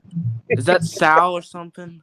No, it's just the picture I don't recognize, but I recognize the location. Oh, it's a lard ass. Never mind. Who that? Who did? Well, we were slandering him earlier, so he has to respond. Oh, okay. Only gave up. Who only gave up 13 to Kentucky? Grantham. I guess that should be my cue to exit stage left then, huh? No, you can stay. Wait, Why would you leave? Who this? Who that? I don't know who that. Who that? Hey, Yeah, we yeah. know who that is. The Yeah, cookie he's cake been, no, monster. but seriously, Lou has been on me because I'm on the hashtag Fire Grant. Oh, I forgot to put my shirt on today. Damn, I'm bad. You look like you got a shirt on. No, I'm my just kidding. Fire Grantham shirt. But he's on me because the Kentucky loss wasn't. He's saying it wasn't Grantham's fault. It wasn't the defense's fault. It was the offense. There's a certain amount of truth to that, but that doesn't mean I'm going to get off the Fire Grantham train. Only But why not fire Mullen though? Getting close to that. Who was the defensive coordinator in 2018 when Dan Mullen lost to Kentucky? I don't know, honestly. It wasn't Todd Grantham, so there's really only one common denominator. Dan Mullen. Well, I have to admit, I, like a bunch of the Florida faithful out there that I know you're not listening to because that's not your thing, but I hear them and I read them and I see them, and Mullen's shtick is getting really thin among Gator Nation. I remember hearing something about that this offseason. Yeah, well, yeah. It's getting louder. Guess what? If Dan Mullen gets fired, guess what? You're going to laugh? Grantham's automatically gone, sir. It's a win-win. Well, then it's a win-win for me, isn't it? I was just about to say that. Would that be a win-win? Yeah, but Dan who are Mullen. you going to replace him with is the only question. I guess. What about Miami fans making videos that they want Urban Meyer? USC fans too. They've moved on from Ed Reed. Now they want Urban Meyer. Hey, well, who would Dan Mullen? No, listen. So he's a good OC. Where would he be the OC at if he gets fired from Florida? Where would he go be the OC at? Well, it was going to be Jacksonville, but now that bum's about to be out of a job too. Yeah.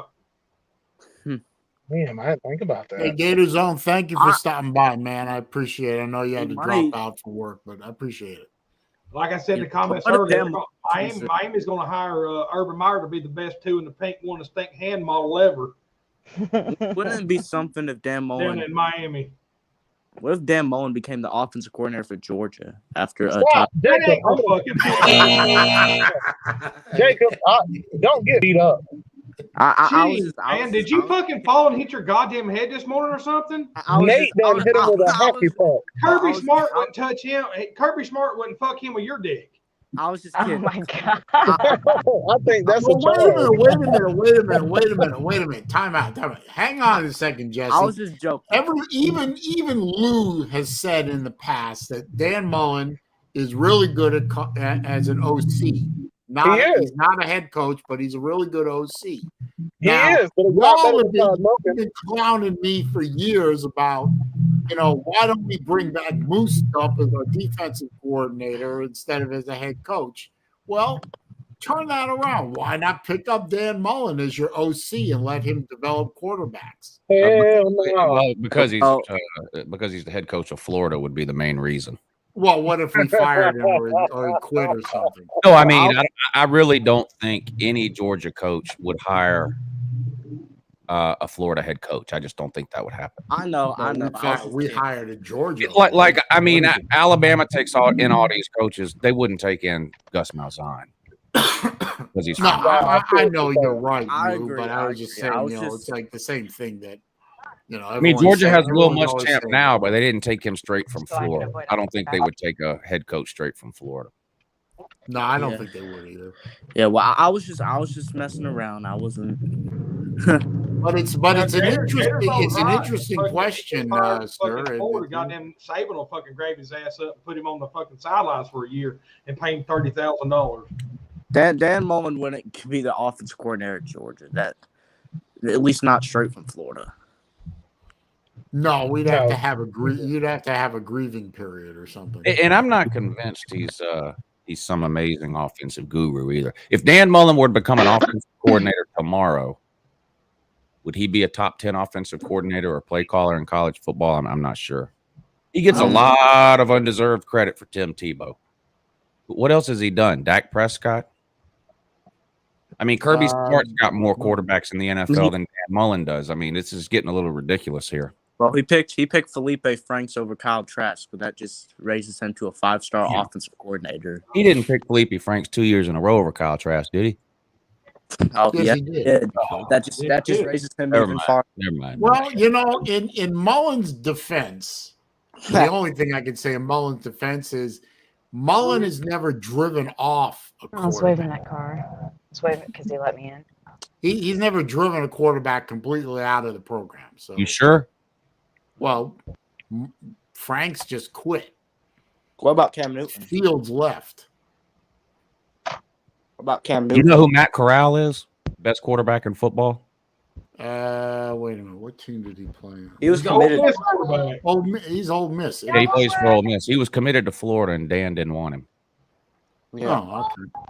Yeah, Well, 'cause Committed I to Florida watched before that Dan video. got hired. Corral was committed to Florida under Sharkhumper. Right, Mullen just didn't want him. right. Probably a mistake. Probably a mistake. Well, yeah, I would probably taken Corral over Felipe Lepew. because I Hell, I would have watched taken the, anyone over Felipe Lepew. well, Felipe Franks was actually committed to LSU, and then he flipped to Florida. Yeah, too bad he didn't stay committed to LSU. Yeah, well, because he didn't commit to LSU, LSU got Joe Burrow.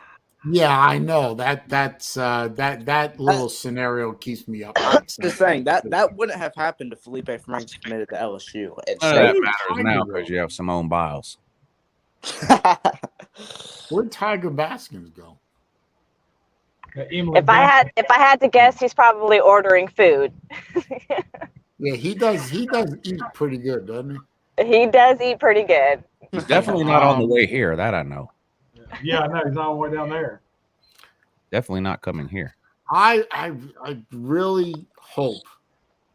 I mean, we're playing Vanderbilt this weekend. The nothing game, although I have my doubts now, don't I? I just hope that we can put in Richardson. Let him play. Let him play some.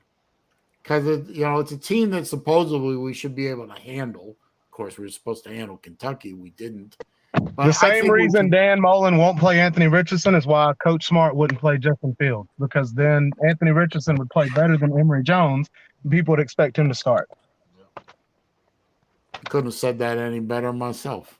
Man must be reading my mind. I'm going back upstairs. I'll talk to y'all later. Tiger went. All right, Raj. Yeah, Raj. Bye. Raj. What do you say, Saleen? I said, you must be reading my mind, but that means you read comic books. I'm just saying, man. We all have seen it. Like, coaches try to do this whole, hide the backup quarterback because he's supposed to be the future, and it's like players now are different. They're expecting to play earlier. Saleen, now- what did you think about overall about Game of Thrones? I loved it. Yeah, I you loved weren't you weren't in the ending at all. little bit, but I tell you, after my daughter, for one thing, my younger daughter, both my daughters actually, but my younger daughter especially, very vocal about how the last season of Game, well, not the last season, but the last episode of Game of Thrones seemed rushed and not satisfying.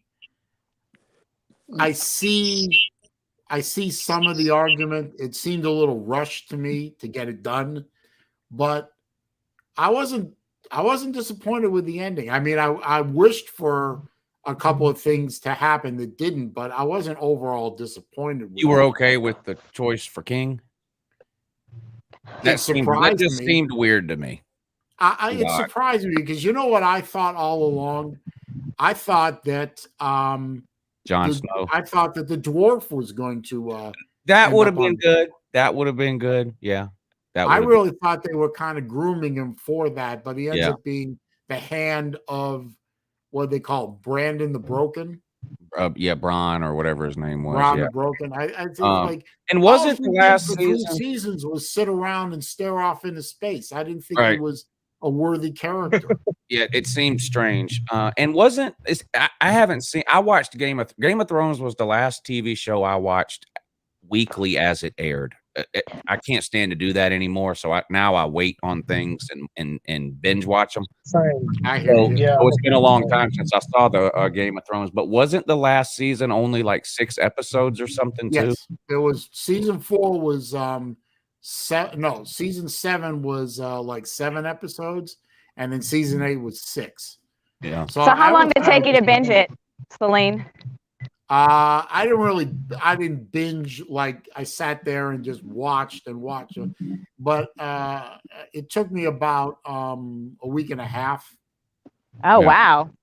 wow! Do you know about the new one? And will you watch it? No, I didn't hear about it. No, 2022, a new series is coming out called House of the Dragon, and it's 200 years before the events of Game of Thrones when the Targaryens ruled with the dragons. They talked about that a lot. I would watch that because Yeah, I would give it a shot. Yeah, I would give it a shot too. The Game of Thrones was so good, you have to give it. If you like Game of Thrones, I feel like you have to give the new one a shot. There's a teaser trailer out for it. You should watch it. It doesn't show much because it's just a teaser, but it shows you a little bit about, at least like what the show will look like. You get a little bit of an idea. Now, I heard a lot of people talking about that they really hated what happened with how Jon Snow's character, how he ended up, back on the wall, not the King of the North, et cetera, et cetera. I'm thinking to myself, were y'all not paying attention? This was the most reluctant man of destiny I ever seen as a character. I mean, he didn't want to be King of the North. He didn't want to be the true heir to the Iron Throne. He bent the knee to what ended up being his aunt. He's sleeping with her too, which was kind of funny. How great was the scene where they finally captured?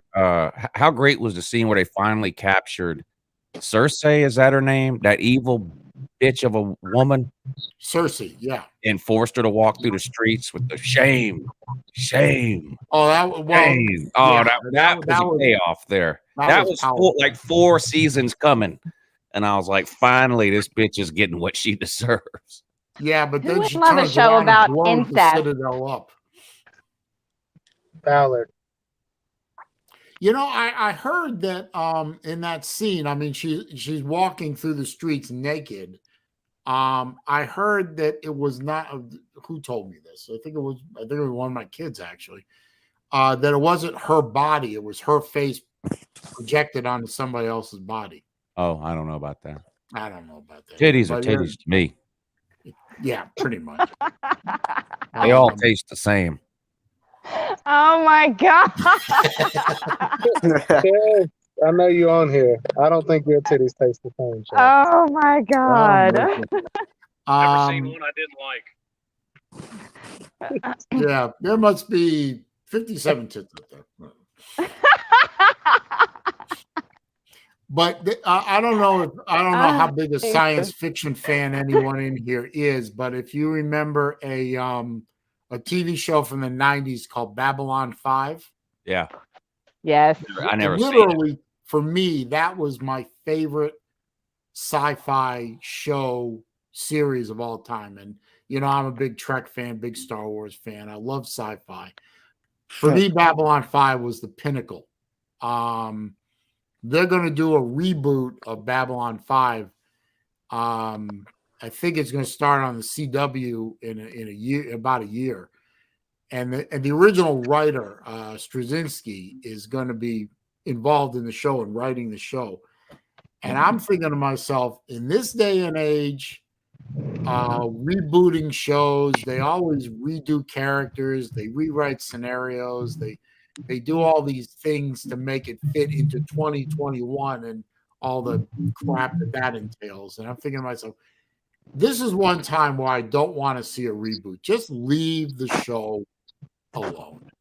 and it's not gonna. It's gonna happen, and I'm just sitting. I'm looking forward to it, but I'm also dreading it because these reboots never work out as well as you think they will.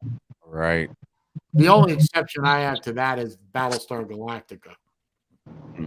That reboot was seriously good, except for Starbuck being a woman. But I know y'all watch TV shows like that or sci-fi. Have y'all seen the TV show The Witcher? Have y'all ever seen that? No. I've heard of it. I haven't watched it. I heard it's good, but that's a badass show. And I just started watching Game of Thrones. I don't know why it took me so long, but the Game of Thrones is a badass show too. I guess I need to jump on this bandwagon of Game of Thrones then. Jeez. Oh, it's so good. It's really, really, really, really good. Like you don't want to stop watching the next episode. Like you, no, you don't. Absolutely. And it's not something you can halfway pay attention to either, especially the first couple of episodes, because I'm not lying. There's about 75 characters in that show, and they're all main characters. And I had to watch the first couple of episodes. I'm not going to lie, about 3 times, because I would start the third episode and I'd be like, "Who is this?"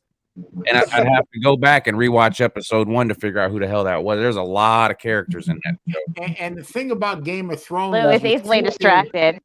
You think there's a character or two that's going to last for a while, and like, bang, they're dead. Yeah. It's like, Baylor, man, that quote was from. You killed him off? Oh, really? Saleen. So I don't know if you even noticed, Saleen, but I think it might have been last season. I started calling Alonzo 1219 Reek. Now you know why. Yes, now I know why. You remember the video where I held the dog treat out and I was like, "Come here, Reek. Come here, Reek." I hadn't seen the show. You hadn't seen the show at the time. Christ, now you know. Yeah. Now. He was my Reek. He was my my God, Reek. my eyes are open. Now it makes perfect sense why he was doing that. Yeah. Lou, you're a genius. Holy crap. Now it makes sense. Baylor, man, that quote came from Lou's last call last night. Bo Nix is better than Johnny Manziel. Oh, well, Johnny Manziel's a piece That's of where shit, that but came he's from. certainly a better QB than Bo Dix.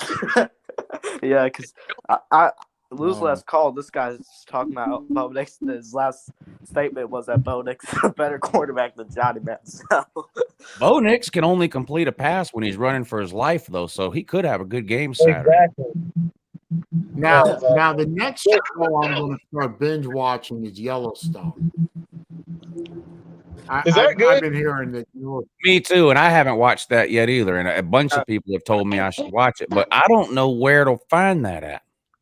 Well, I found a lot of clips on YouTube, but I have the I think it's on Hulu, if I'm not mistaken. I have the first 3 seasons on Blu-ray because I love the clips so much. I said, you know what? I'm gonna take a chance and buy the Blu-rays. This shit's getting aggravating. I mean, pretty soon it's not going to be no cheaper than cable. By the time you have YouTube TV and Netflix and HBO Max and Amazon Prime and Hulu and everything else, so you can watch every show, you're all the way back up to paying $120 a month. Yeah, that's facts too. But YouTube TV does. I don't watch hardly any TV anymore, and when football season is over, I almost watch no TV. Me too. I told the lady yesterday or the day before, I said, "Hey, lady, I'll probably just cancel YouTube TV after football season's over." Yeah, I'll probably keep it just because, occasionally there's a program on. But I found out the other day that my daughter has Disney Plus. And Disney Plus actually has ESPN Plus as part of the package. Oh, wow. So now I can watch Harvard games. Oh, good. Yeah, you can get I think it's like Disney Plus, Hulu, and I think ESPN, like as a bundle package with all that. Yeah. So That's how I'm going to be able to stream Harvard games now. I don't even watch Disney. It's for the kids.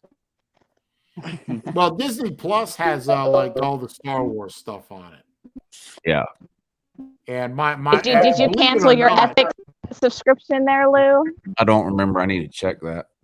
believe it or not, my older daughter is who I tried to get, to watch, Star Wars movies with me or any of those kind of programs with me when she was growing up. Now, Daddy, hate that stuff.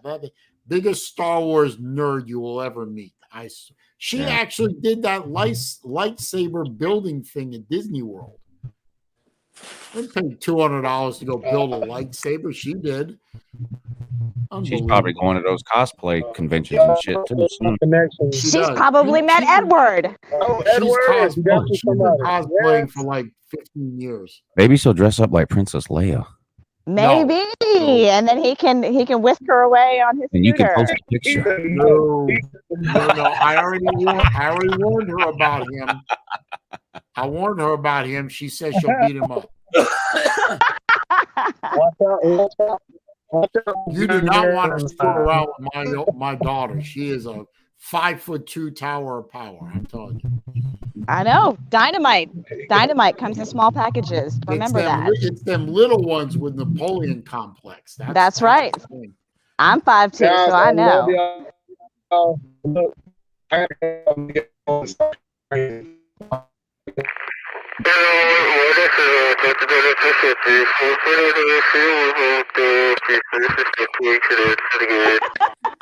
Well, we lost him anyway, so sorry, Tiger. Try and come back. I wonder if Lou got those shirts yet from the Florida bookstore. No. No. But this off season, I'm going to call them and ask them if they have the "We Almost Beat Bama" T-shirts in stock. Yeah. Okay.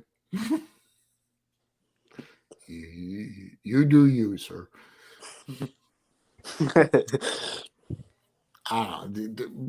Surely you can call some other bookstores too, sir. I mean, I've called a bunch of them. But I don't think you'll find too many people on the Florida campus looking for Almost Beat Bama T-shirts. So, we moved on. We're now at the point where we're angry at Mullen for losing to Kentucky again.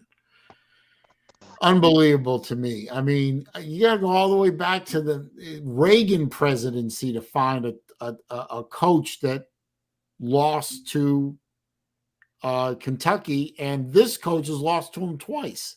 Half the time he loses to him. I don't get it. I don't. I guarantee you, there's a lot of people who are Florida fans are saying the same thing. I don't get it. How did this guy lose to Kentucky twice? Ron Zook didn't lose.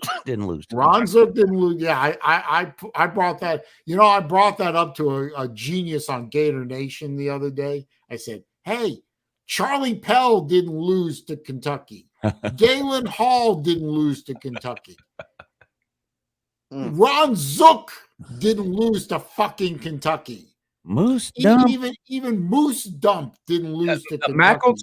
McElwain and Muschamp had 4-win seasons, and at least one of the 4 was against Kentucky. Maybe you could ask him for give Todd Grantham a lifetime contract shirts. No, please. Well, for one thing, he'll probably get hung up on at that point. But Jacob. Huh? Isn't that his name? Yeah, I think it's Jacob. Yeah. Chess Hall said you're an embarrassment to Georgia fans. What do you think about that? I don't even know why he said that, honestly. I think it's because I was arguing about Slim Shady saying that Georgia's 2-5. Yeah, I know why he said it. I just wondering what you thought about it. About him saying. See you later, Tiger. Thanks for stopping by, man. Have a good workout. Wait, he said that? Yeah, he said you're an embarrassment to Georgia fans. He said it in the chat. In the chat. But that was like 2 hours ago. Yeah. Oh, well, I don't think I'm an embarrassment at all to Georgia fans. I mean, I've done nothing wrong, so. You find it funny that he would. You find it funny that he would accuse someone else of that? I mean, probably. Yeah. Hey, you know what? Dude? Don't feel bad at all. People call me an embarrassment to the Miami fan base all the time. Well, my ex-wife calls me an embarrassment. Period. So I don't, But Lou, I mean, you could force did you- Celine. She did could you- call you more horrible things. I'm sure she probably has, though. I'm sure she probably has too. I would love to have Celine's ex-wife on the morning show. Please, That would please, be No, amazing. I would never do that. I would I'm never. begging you not to do that. No, She I would probably never. wouldn't talk to I you would anyway, never. I would never do But by the way, did you see or hear that Chess said he's not coming to Slob Olympics? Mm-mm. I mean, I figured that unless somebody was going to pay his way. He did a video. It's a recent video. It's on his channel. He says he's not coming. I guess we got to cancel it. I'm looking forward to the Slob Olympics, sir. Don't cancel nothing. I've never been to Pigeon Forge. All right. I guess we'll find a way to To carry on. Yeah, I mean, It's going to be hard. It's going to be so hard, but we're going to carry on. It won't be Well, the same. I know. I think I hear the. Tiger I Mask think and I hear Jason the Barbecue. the faint sound of taps playing in the background. Yeah. I hear I mean, something. there'll be nobody that we can pants walking down the sidewalk this time. Ain't Bryce Young the best quarterback y'all have ever seen? No. No. No. I mean, he's serviceable, but he's not the best one I've ever seen. Okay, well, that's what man from Kentucky. Which is funny how he's from he lives in Kentucky, but he's an Alabama fan. Actually, I was watching a video recently, and a guy who doesn't, at least in the college, his college career didn't get a lot of credit going forward, was Danny Werfel. I mean, that kid could take a pounding, and he still kept bouncing up, and he still kept throwing strikes. Really a great quarterback. He just obviously had nothing going on in the NFL, but fantastic quarterback. Why is it funny that an Alabama fan lives in Kentucky? I'm a Miami fan that lives in Memphis. Well, I'm a Florida fan. I lived in Atlanta for 10 years. What's going on, Mr. Vic? I'm just saying. I think it's even more funny him saying that Bryce Young is the best quarterback he's ever seen. Yeah. If you just joined us, breaking news here on the SaleenDriver Afternoon Wednesday show. Chess Hall announced he will not be attending next year's Slob Olympics. Yeah.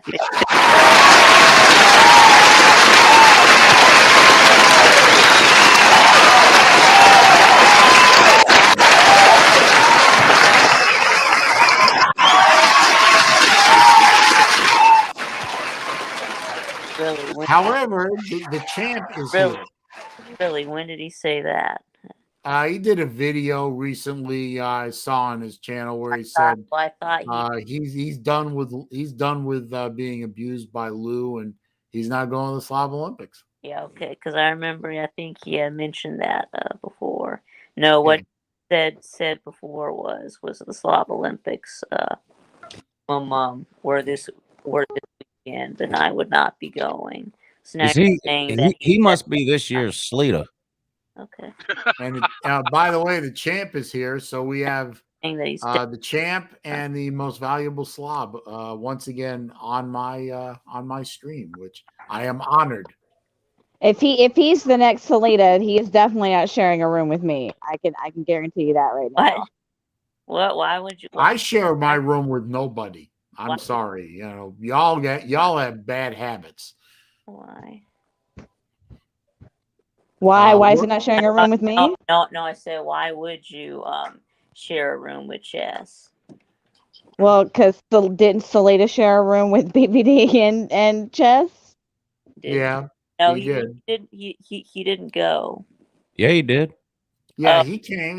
He came after you left. Oh, okay. Well, he did not participate in the actual slot. No, he didn't. Though. No, wait. What? Mike Vick was there when Salida showed up for dinner. No, I had already gone home. That's right. You were done. Mike said he had more important things to do. But he didn't participate in the actual Slob. No, of course he didn't. He just showed up for the free food. What's up, Lost Aggie? How you doing, man? Will, I see you in the background. I'll get you in here in a minute. After you turn your camera on, so I can see it's you. Okay. Let's see. Jacob, you've been in here pretty much the whole time, so I'm gonna rotate you out so we get somebody else in. Okay, that's fine. Later, You Jacob. can stay in the background if you want. All right. All right, hang on. There we go. There we go. What's up? Oh, just having a good stream, I think. Lively stream. Yeah, it's good. How's everyone doing? Yeah, we're doing good. Yeah, how about you? Oh, I'm doing good. Good afternoon here in Georgia.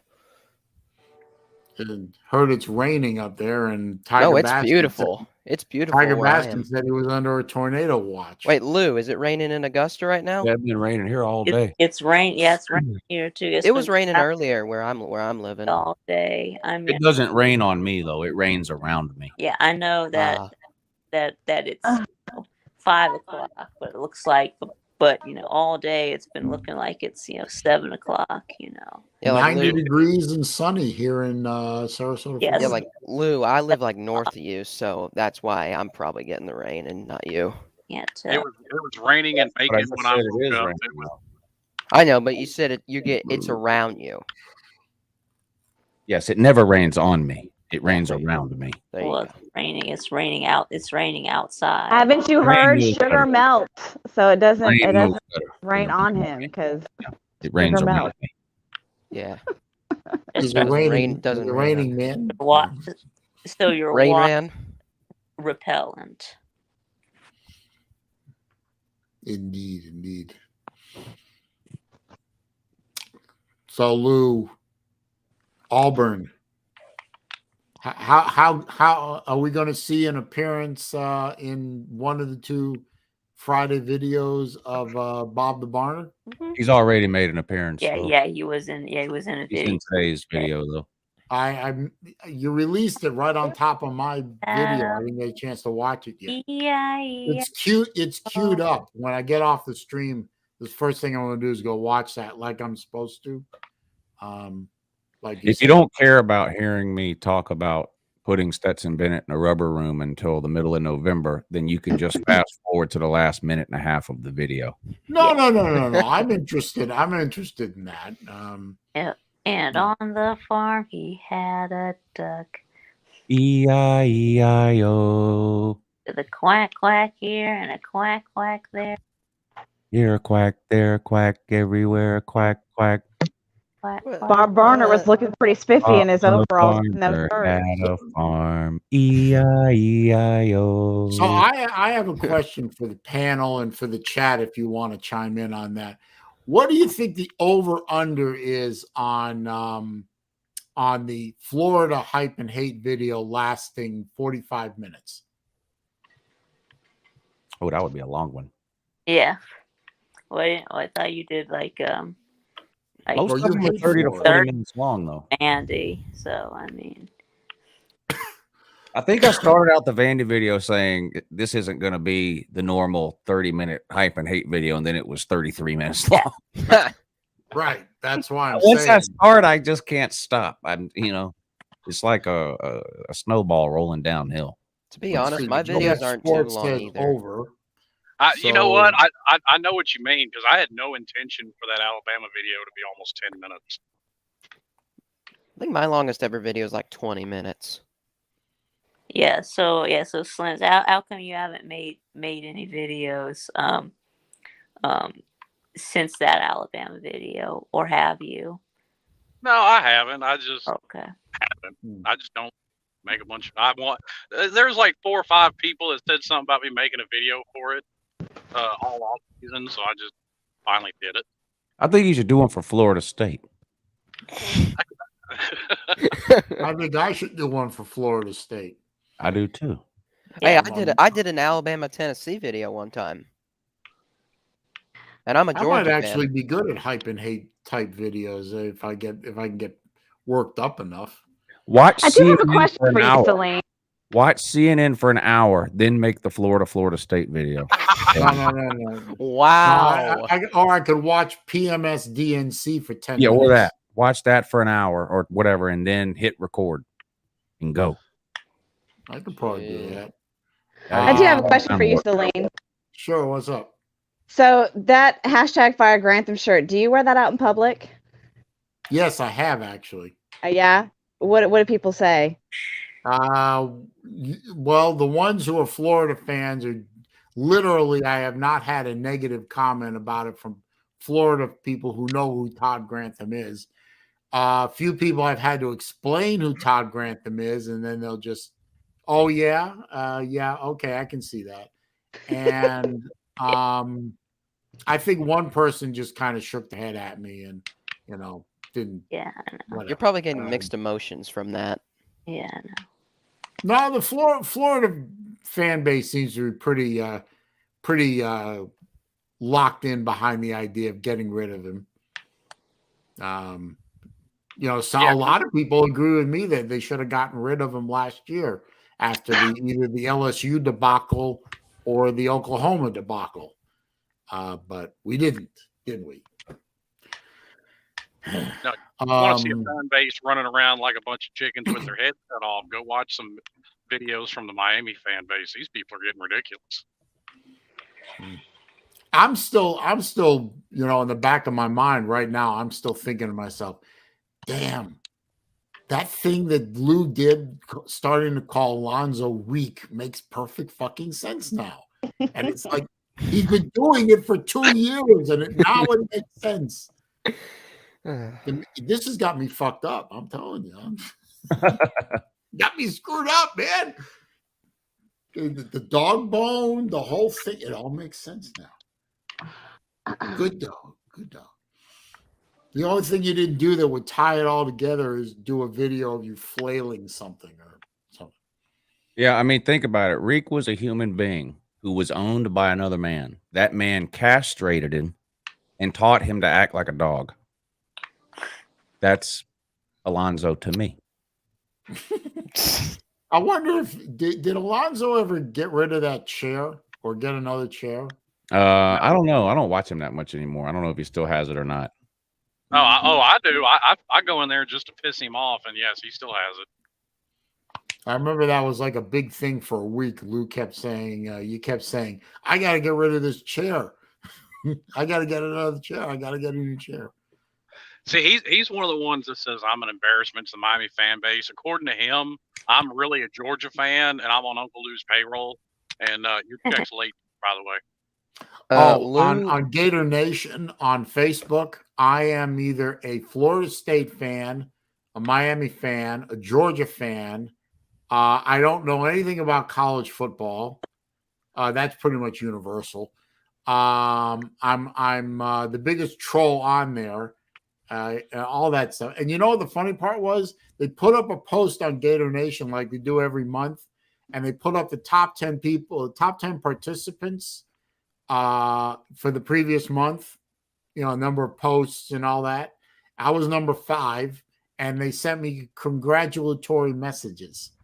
So you tried to kick my ass off 4 or 5 times. You've censored my posts, and you just congratulated me for being the 5th most participating person for the month of September on Gator Nation. Do you people know how stupid you sound? Crap.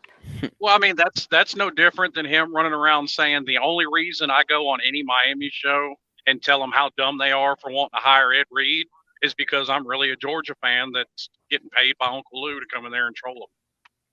Hey, Lou, you're getting trolled in my comment section. By who? I don't have it. I'm looking at it. Somebody named LOL. Say.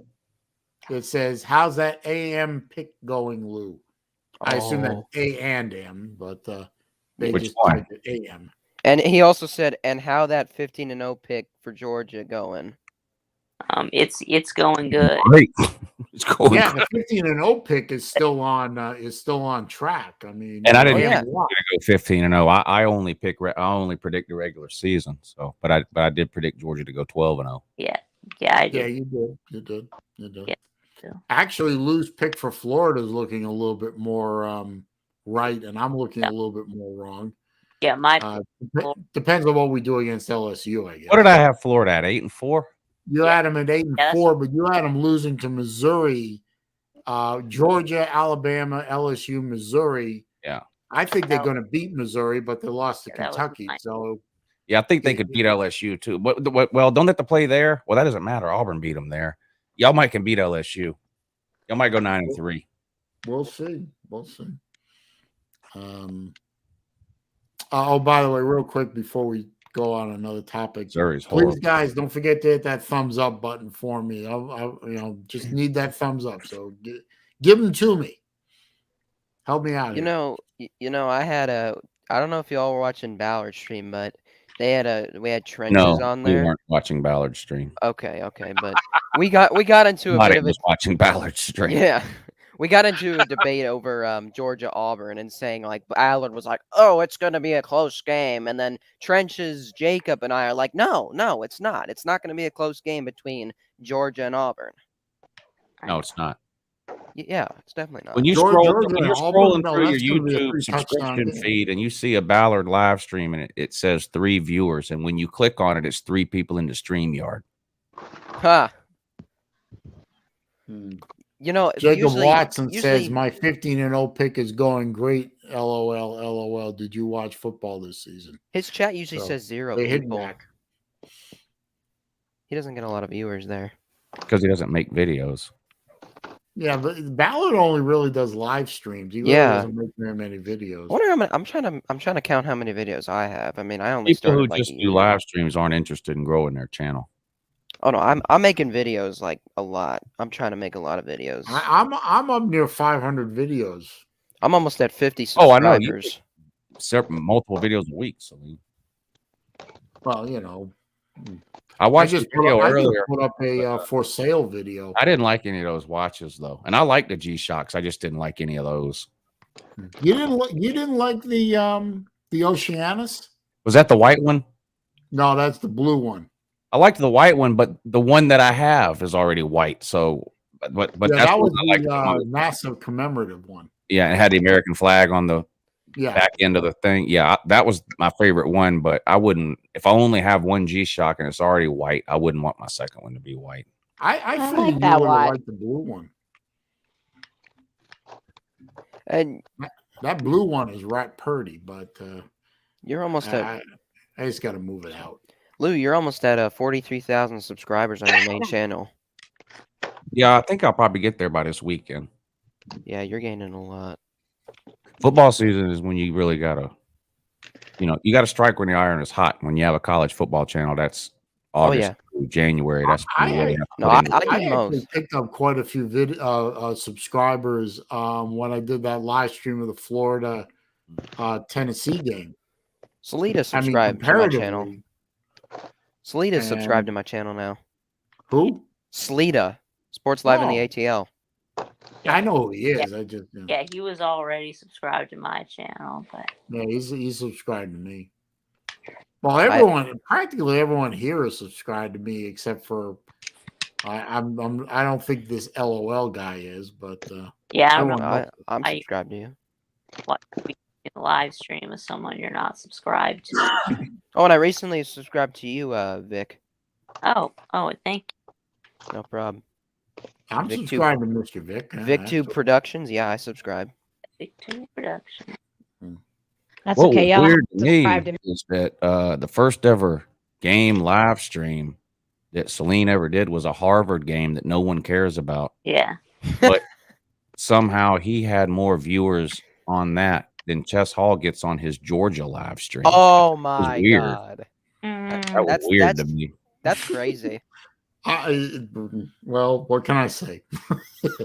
but the Florida Tennessee game, I got a lot of people in there, a lot of views. I had a great time. I'm you didn't tell me how much fun these can be. Doing these things. Oh, they're a lot. Yeah, they're especially when you get to rant and rave. I really just started doing that last year. Really, I think I did a few a handful of live streams before last season, but I think I know last season was the first year that I live streamed like entire games like that every week of the season because I had air conditioning. I couldn't do that when I was out in the garage. It was either too hot or too cold. Stay out there that long. I remember. Yeah, it's a lot of fun to do that. Yeah. Even you'll do one eventually where Florida will be losing or something, and that, of course, it's aggravating because your team is losing, but then you get 10 times the amount of normal viewers you get because people like to come in there and laugh at you. So, you win. I mean, it's all good. I mean, it's eyeballs on the channel, and that. I know at some point I'm gonna do the Vandy game at noon. Hopefully it'll be done and I can pop over the Patreon stream. I think you're probably going to end up with enough votes for the afternoon game for that. But I know at some point during that Vandy game, I'm going to be screaming at the in this microphone. Yeah. I just feel it coming. I really do. But at least it'll be funny. I don't get too angry in my videos whenever I rant. Me either. No, Lou, I've seen you get pissed off a lot. I've seen him break TVs. Oh yeah, I've seen the TV, the freaking. I'm still waiting for that one. I think I've only gotten mad once, and I called in to lose right after that Oklahoma State ball game, and just went off on the whole game. I got mad. I got mad after the Mississippi State Georgia game last year. I thought Lou was gonna. I mean, I've seen Lou get mad at the Vandy video. The Georgia Tech break the TV video. Yeah. There were a couple others, but the reaction you had for the national championship game was, I mean, you just went silent. I mean, you just froze. And How about Alabama Georgia 2015? I don't remember. That was the one where I sat. Nice guys, finish last. Oh yeah, the one where in you the sat car in and the it was car. raining. No, the best one to me, still hands down, is the back-to-back Hail Marys against Tennessee. Oh yeah, Jacob Eason Christ. Yeah, I think that's the most viewed video on my channel. I think it is actually. Yeah. Hey, D4 is here. Good to see D4. I still get comments on that video almost every week. Like people will go in there and comment. What's up, D4? Like, who's watching this in October? There was one either yesterday or today that said, "Who's watching this in October of 2021?" You know what's funny? I got 125 views on my Mississippi State Georgia game recap, which is pretty surprising. Mississippi State Georgia. That wasn't that last year. Huh? No, last year. Yeah. They played last year. Oh, we did? Yeah, we played Mississippi State last year. Oh, yeah, that's right. That was one of the added games, yeah. Yeah, That was a disappointing performance, that game.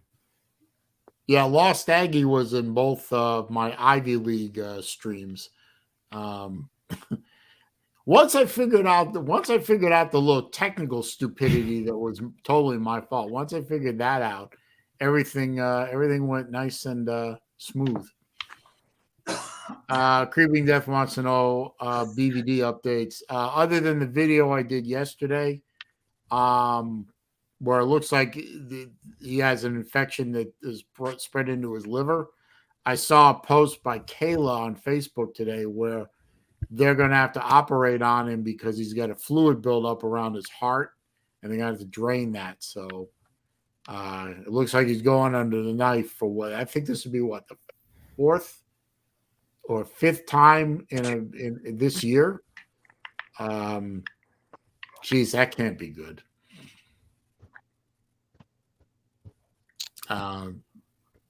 Hopefully he passes through that with no trouble, but I can't imagine going through 4 surgeries in the span of less than a year. I don't know, maybe D4's heard more recent than that, even because I know D4 is in better contact than I am. But that's the latest I know, Creeping Death. So thanks for asking. I hope he's okay.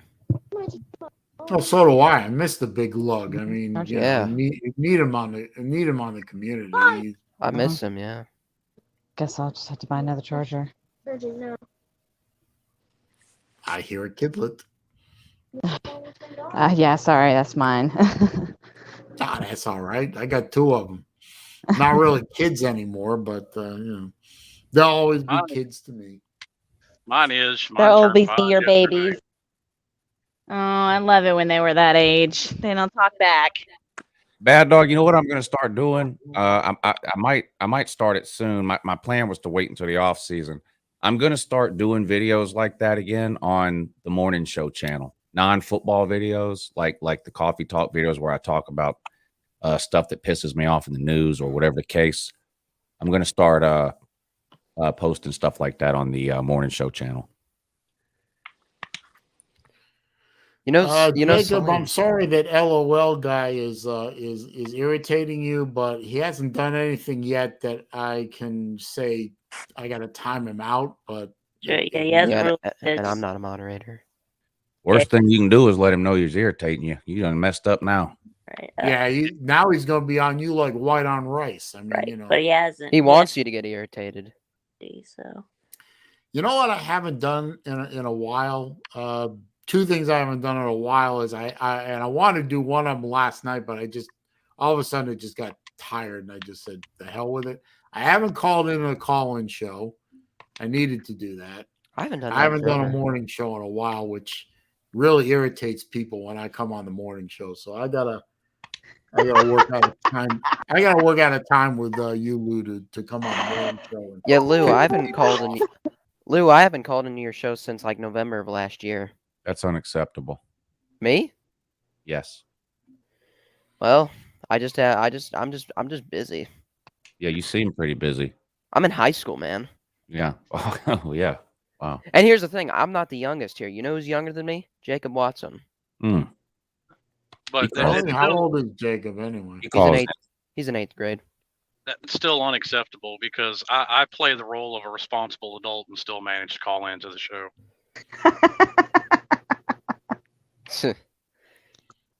Well, I'll You only play the role, I'll find Slim? a time, Lou. I'll find a time.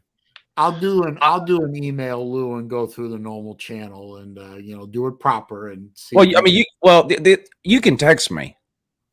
You can text me, but the email is for people that don't have my phone number. It's just if I tell you now, yeah, come on Tuesday, then I'll just forget. But if we get together on text message or whatever, I'll remember. But you can come on any day you want, not Monday, because Scott Kerr comes on Monday. But any other day you can come on.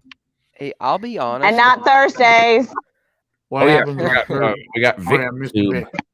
We got VicTube on Thursday. Yeah, we got not Scott Kerr on Thursdays. Right, not Scott Kerr. That's right. Maybe I'll come on. Maybe I'll shoot for Tuesday the 12th. I'll text you. I'll be honest of why I haven't called in your call-in show lately. Almost a year now, Lou. Well, it's because the last time I called in, we had a bit of a something really screwed up. Like the phone line something just stopped working, and I couldn't hear you for like 5 minutes. And then like when we finally got back on, you were getting a little irritated, and I just had to hurry up. So I just got out of there as quick as I could. Yeah. It doesn't take much. Yeah, don't call in if you're going to get upset if I get irritated, because that's normally what ends up happening when I answer the phone. Well, I wasn't trying to piss you off. I was trying. Oh, you don't have to try. No, I'm just trying to have a normal conversation. I'm a Georgia fan like you. I'm trying to have a normal conversation, man. Oh, I know. What I'm saying is, I can't control that. I get very easily irritated. So I do too. if me getting irritated is going to bother you, it might be best that you don't call in. Will, does the phrase hair trigger mean anything to you? No. It does to me. Were you calling in from a VCR or something? Is that what irritated me? No, I wasn't. I was calling in from my own phone. Okay. Just something weird happened. I don't know what happened. It was just really weird. Yeah, but I mean, your phone's not a 1999 Nokia, is it? No, it's an iPhone 8.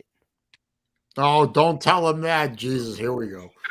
Well, he's a kid. He's a kid. What's the big deal about an He's iPhone allowed 8? to have it. He can have an iPhone as a kid. Will, he has such a hatred for iPhones. iPhones are for kids and old people. Saleen's old. Will's a kid. No one else in here. I'm a kid, No one but else in here has got any business with an iPhone. I mean, what about me? I have an iPhone, so I guess I'm a kid then. Hey, there you go. Yeah. Freaking my whole family has iPhones. Actually, I'm the only one in my family who has an iPhone. My kids have LGs. Of course, their mom pays for the cell. So Yeah, and that's why you don't have one. So. well, no, my ex goes with the theory that if I do it, she has to do the opposite. Okay.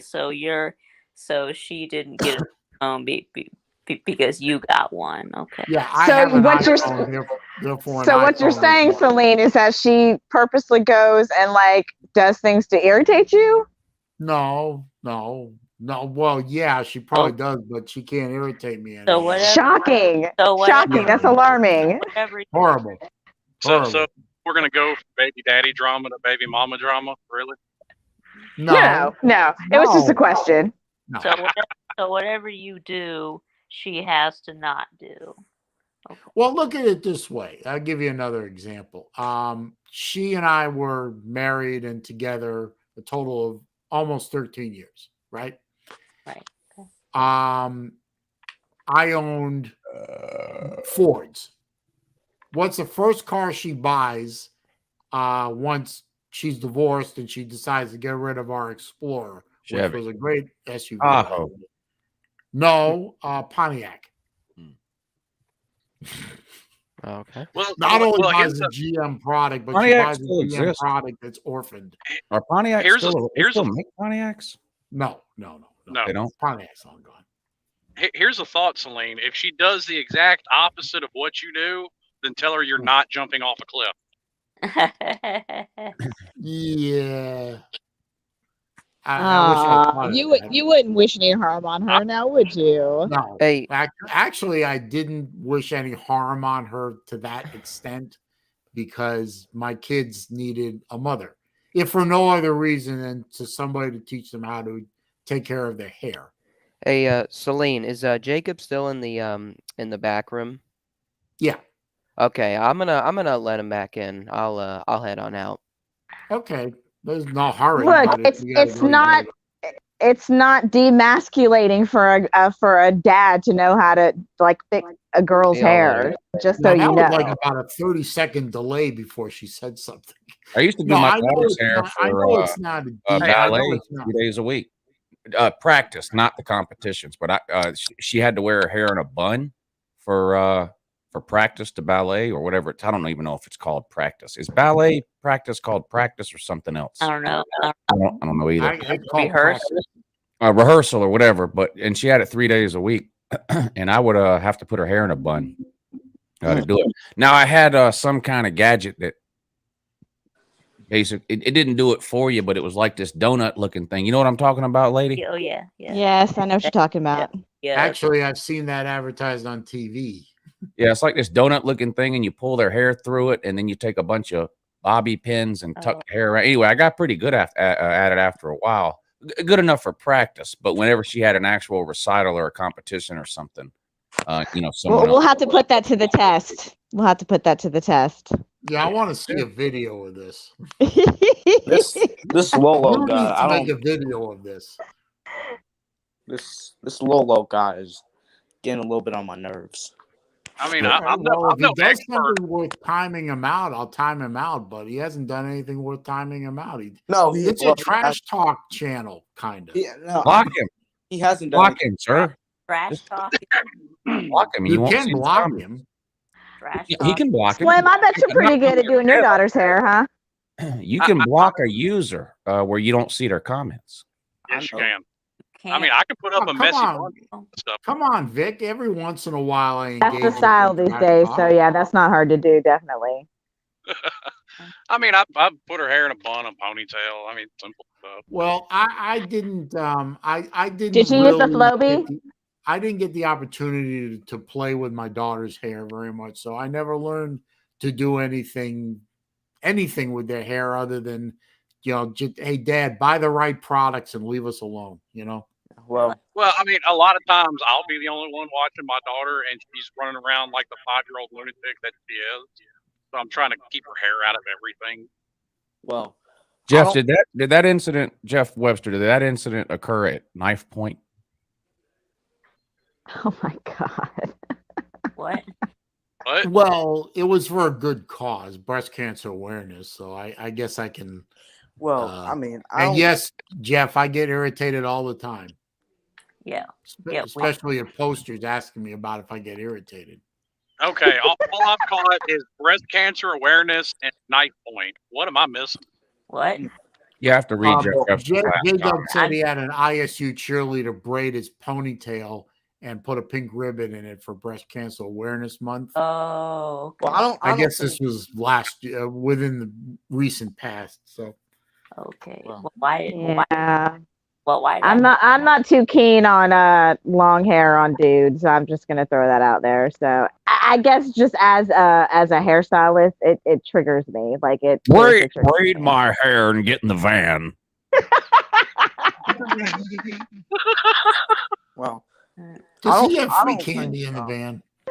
I don't think LOL should be blocked or anything or timed out. But I'm just saying I don't get why you're saying I'm an idiot for picking Georgia to go 15-0 when they haven't even lost a game yet. So I well, don't get what okay, you're saying. Jacob, do this.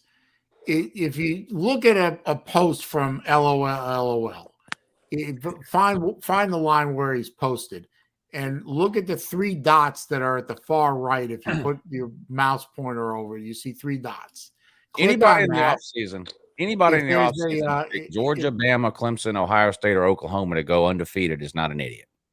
All 5 of those teams in the preseason were favored in every one of their games.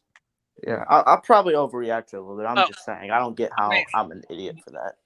Jacob, much like we were talking about at the beginning of the show, where my comment got the desired result, you're giving this guy the desired result. Absolutely. An idiot would have been picking Florida State to go 15-0 or something like that. That's an idiot. Just ignore the boy. He'll go away eventually. Yeah, I was probably overreacting a little bit. Or he'll say something stupid, and I'll have to kill his account. See, Picking one of the 5 teams with the highest odds to make the playoffs to go 15-0 is not idiotic. Yeah, especially when they have a really good shot to do it right now. Well, at least it's looking like it. But that's why the can't Trolls see are anything undefeated standing because in the way. you're triggered. I mean, I could pick Bama, Georgia, Oklahoma, Ohio State, and Clemson to go undefeated every year, but it's just no fun to do that. I try to find losses. And I can't honestly see anything standing in the way of Georgia and or Alabama going undefeated through the regular season. There's nothing standing in Georgia's way that's of any kind of consequence. Something crazy would have to happen. Like Bryce Young gets hurt and Paul Tyson's to come in and play against, let's just say, Auburn or maybe Arkansas. And he throws like 5 interceptions or whatever. That's one thing I will say about Bama this year. They don't have a Jalen Hurts or a 2 on the bench. They don't. And I'm not saying Bryce Young's not any good, but Jalen Hurts and Tua were good too. And Georgia made them look like 3rd graders. Now until the other one came in. Alabama doesn't have that luxury this year. If they put Paul Tyson in, he'll have the same fate as Colt Brennan. I hate to say that. That's wrong to say, because rest in peace, Colt Brennan. But he never had a chance after the 2007 Sugar Bowl. And I would love to be able to sit here right now and say that Florida is going to put up some kind of resistance to Georgia going undefeated. I can't say that with a straight face. Florida is the only team between now and the end of the regular season that can give Georgia a game. And I don't see it. We don't have the offensive firepower, and our defense is well, you can see his face right Third there. and Grantham. Led by a fat bastard. It's a third and Grantham defense. Yeah, it's not going to. I mean, we might hang with Georgia for a couple of quarters, but in the end, Georgia's just going to run away with the game. And by the way, I don't think Stetson Bennett can beat Alabama either. So I don't think either backup can beat the other. this year between Georgia and Bama. Stetson Bennett's got more experience, but he's not good enough to beat Bama, and I don't think Tyson's good enough to beat Georgia. Yeah. I'm actually going to disagree with you a little bit, Saleen, because, and I've heard Lou say this plenty of times, and I believe it. You just see weird things happen in big rivalry games that, despite who the clearly better team is, you'll just see weird things happen, and Florida will hang in there. Well, I don't know if Jeff It Webster might. still has this opinion, but he said that before the season, he said Alabama would lose to Auburn at Jordan-Hare. I don't know if he still has that opinion. He might, but that's what he said before the season. I mean, Florida might hang with Georgia for a while, but in the end, Florida's going to run out of talent. It just isn't there. But you're right; it's a rivalry game. Stranger things have happened. Well, Oregon lost to the tree. I mean, I think Florida could beat Georgia in that anything can happen. It's a rivalry game. Georgia teams have gone to Jacksonville favored and lost before. But if you're looking at the game objectively and trying to make a logical pick on the game, I don't really understand how anybody with a straight face could pick Florida to win the game outright. Now, Florida fans aside, I mean, fan is short for fanatical. So like Leroy. It's like the Dumb and Dumber thing where, so you're telling me there's 1 in a million. Oh, you're telling me there's a chance. So I don't blame Florida fans thinking they can win the game, but I don't think there's like an independent, objective outside observer who would look at Georgia and Florida and go, you know what? I think Florida can beat them. That doesn't mean Florida won't win the game. That doesn't mean Florida won't win the game. Anything, because anything can happen. And Florida does have some talented players. I don't think we have some talented players, but Georgia has more talented players. And as you keep pointing out every week, truthfully, you're getting healthier. Yeah. You know what I legitimately think would be a great game? Not even a game. I would just love to watch an entire series of even just one series. Florida starting at its own 20-yard line last year against this year's Georgia defense. That would be something to see. That would be something to see. That would be something to see. I think I don't know what would happen. I honestly don't. Well, your secondary is a little iffy. You know what? I agree with you, but some things have been brought to my attention lately. Do you know what team has the #1 pass defense in America? Georgia. I think Georgia does. 110 yards per game were given up through the air. Last year, the #1 pass defense in America gave up 180 yards per game. Now, I think that has a lot to do with our front seven and the pressure we put on QBs as opposed to Georgia having like 4 elite shutdown defensive backs. I still think Georgia is susceptible to long balls. And the thing that you got to remember about the 2020 Florida team is their offensive line was weaker than the 2021 offensive. I mean, we're third in the nation in rush offense. Yeah. Well, I don't even know what our rush offense was ranked last year. It was probably somewhere in the abysmal category. Well, Florida's rush offense, I haven't looked this up, but it's got to be the most improved year over year of any Power 5 team. Now, a lot of that is Emory Jones and Anthony Richardson this year versus Kyle Trask last year, Yeah. He's an elite arm talent, but he couldn't move that well. No, he couldn't move it. He was pretty much feet of clay kind of guy, but he did. He ran once in a while.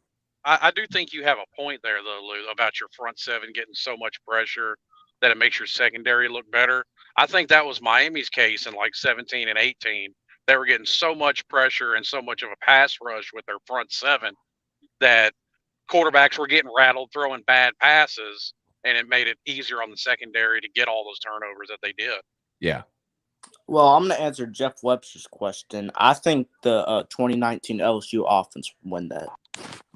Like, in theory, if there was a team that could slow down Georgia's front four and give a quarterback 4 or 5 seconds to sit in the pocket, if it's a good passing offense with an offensive line that can give the quarterback time to sit in the pocket, I think that offense would have an advantage over Georgia's DBs.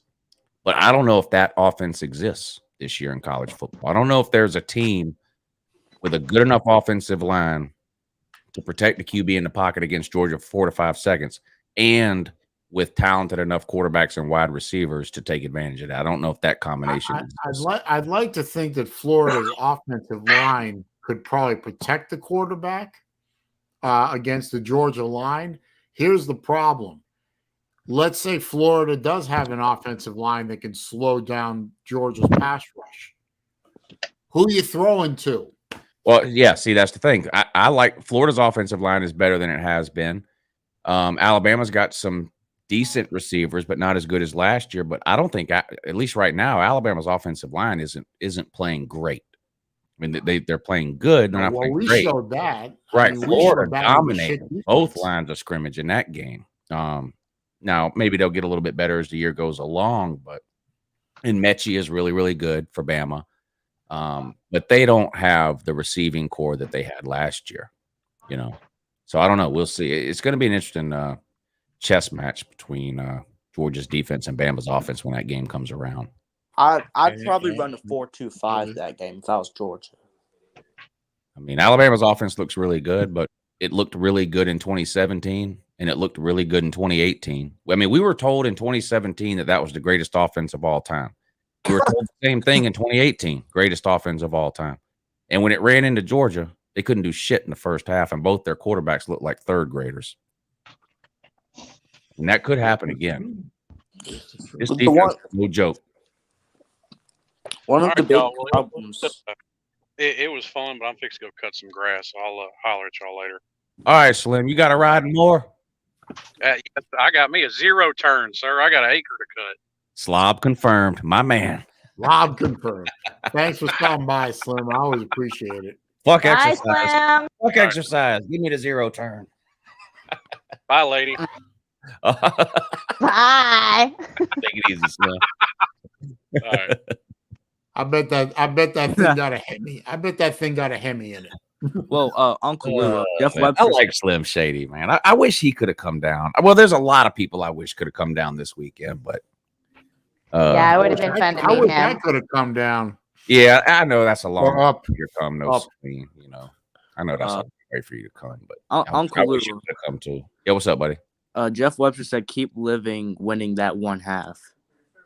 No. I'm not bragging about winning that 1/2. I'm making the point that if that scenario were to play out this year, Bama doesn't have a second option at quarterback, in my opinion. Yeah, they don't. There's no way Paul Tyson's going to score on Georgia. Bama really doesn't have much of a second option. But then again, believe me, I'm not bragging about first half titles against Bama. Believe me, that's one of my main problems with Fromm is his second half production against Alabama. I think he scored a total of 10 points in 2 games in the second half against Alabama, and you're never going to win a huge game that way by not scoring in the second half. So I'm not doing that at all, Jeff. That may be the only advantage that Florida has over both Alabama and Georgia right now is they actually have a second quarterback that's a viable option. Georgia, I would say Beck is probably a sort of a viable option. He needs more playing time. Yeah, he has. I've been disappointed. I'm not going to lie. I've been disappointed in Beck. I know he hasn't gotten a lot of opportunities, but when he has got out there, he hasn't wowed anybody. He hasn't done anything in a game. He's done nothing in a game that makes me go, wow, okay, yeah. What about one thing? No, he's done nothing but hand the ball off. I mean, I think he only played in 1 game. He's done nothing. You think Vandergriff or Beck are going to hang around next year? Or? I have said since Beck signed with Georgia that he'll never start a game. Now, it's appearing more and more likely that I'm going to be correct because if JT Daniels keeps riding the pine, he's going to be back next year. Yeah, well, one thing we already know. I mean, Stetson Bennett's definitely coming back next year. Where else is he going to go? Yeah, well, that worries me that Stetson Bennett's coming back next year. That worries me too. I wish he would go. Yeah. Did someone else leave? Mike Vick left. Oh, Because I'm going to say this: if Stetson He starts might have against just Oregon, hiccuped. if Stetson starts against Oregon, we're going to lose. yeah, I think so too. And if JT Daniels leaves, I think that's probably what'll happen. Yeah. It'll start versus Oregon. Because we're losing, our entire front seven is gone next year, all of them. Yeah. Defense? Every single one. Yeah, and Yes. from Jordan Davis. Now, the starting front seven. Now, we play about 12 people as our starting front seven. You know, we've got some really, really good backups, and they play a lot, not just in the fourth quarter either. We rotate them in and out. But the entire quote-unquote starting front seven, they're all gone. Nolan Smith, Adam Anderson, Jordan Davis, Devontae Wyatt, Nakobe Dean, Channing Tindall, they're all gone. All of them.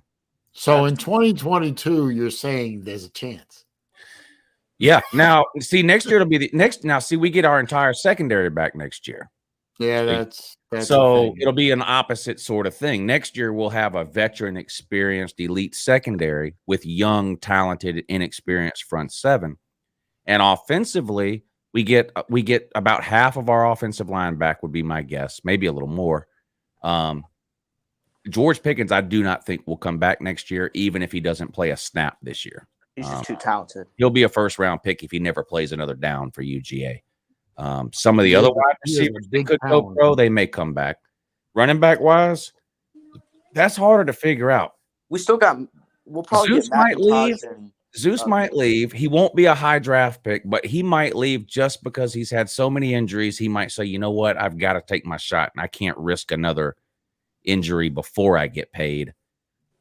Yeah. Just, let me get a 5th round paycheck as opposed to risking not getting any paycheck at all by coming back another year. I don't know, but that's what I'm kind of thinking. And I think James Cook is gone too. Well, we get McIntosh and Milton back. Thanks for stopping by, Pete. We'll get McIntosh and Milton back. But we need to sign another running back in this class or two. Because we need to sign the main running back we got, the highest rated running back we got in this previous class, Love C. Carroll or whatever his name is, very high. I think it was the 4th rated running back in the country. They've done moved him to defensive back. Yeah, he's a corner. So, we need to restock on running backs, and we got Gunnar Stockton coming in at the QB, so not worried there. We still got Edwards, the running back. Yeah, but he hasn't impressed me, and I know he's a freshman and he's 5th, and he only plays behind the backup offensive line in the 4th quarter, but he hasn't impressed me. I don't think he's I don't think he's the next in line of great Georgia running backs. I just don't. Florida needs to restock their receiver core, and the thing that keeps me up at night is, among the besides the fact that Lardass seems like he's never going to leave, is Anthony Richardson goes into the transfer portal because Mullen won't play him. Yeah, you never know how that's going to work out because Mullen's telling him all the right things, but if he decides, you know what, I want to go somewhere and be the guy, there's really nothing you can do at that point to prevent that from happening. I can't remember if Emory Jones is a senior or a junior. He's a senior. He's a senior, but he's a redshirt senior, and COVID gives everybody an extra year anyway. Yeah, there's no way. Maybe he'll say enough good things to AR-15 that he'll stay. But we need some more people, running on the outside. And I'm thinking we probably need another running back because I know one of the two that were. I know one of the two. What's the main running back's name? This has to be his last year. He's been there a long time. What's his name? Pierce. Damian Pierce. Yeah, Pierce. He's been there a long time. Yeah, he has. And but why can't I ever remember his name? Number 6. I can't. Why don't I remember his name? 6. I think he's a freshman. He's shown me something. But I thought, was it Naquan Wright? Naquan Wright. Does he play? I think he needs in the first half. Like, is he RB2? Like he rotates in and out, or is he somebody that only plays in the end? I think he's RB3. Okay. behind Pierce and oh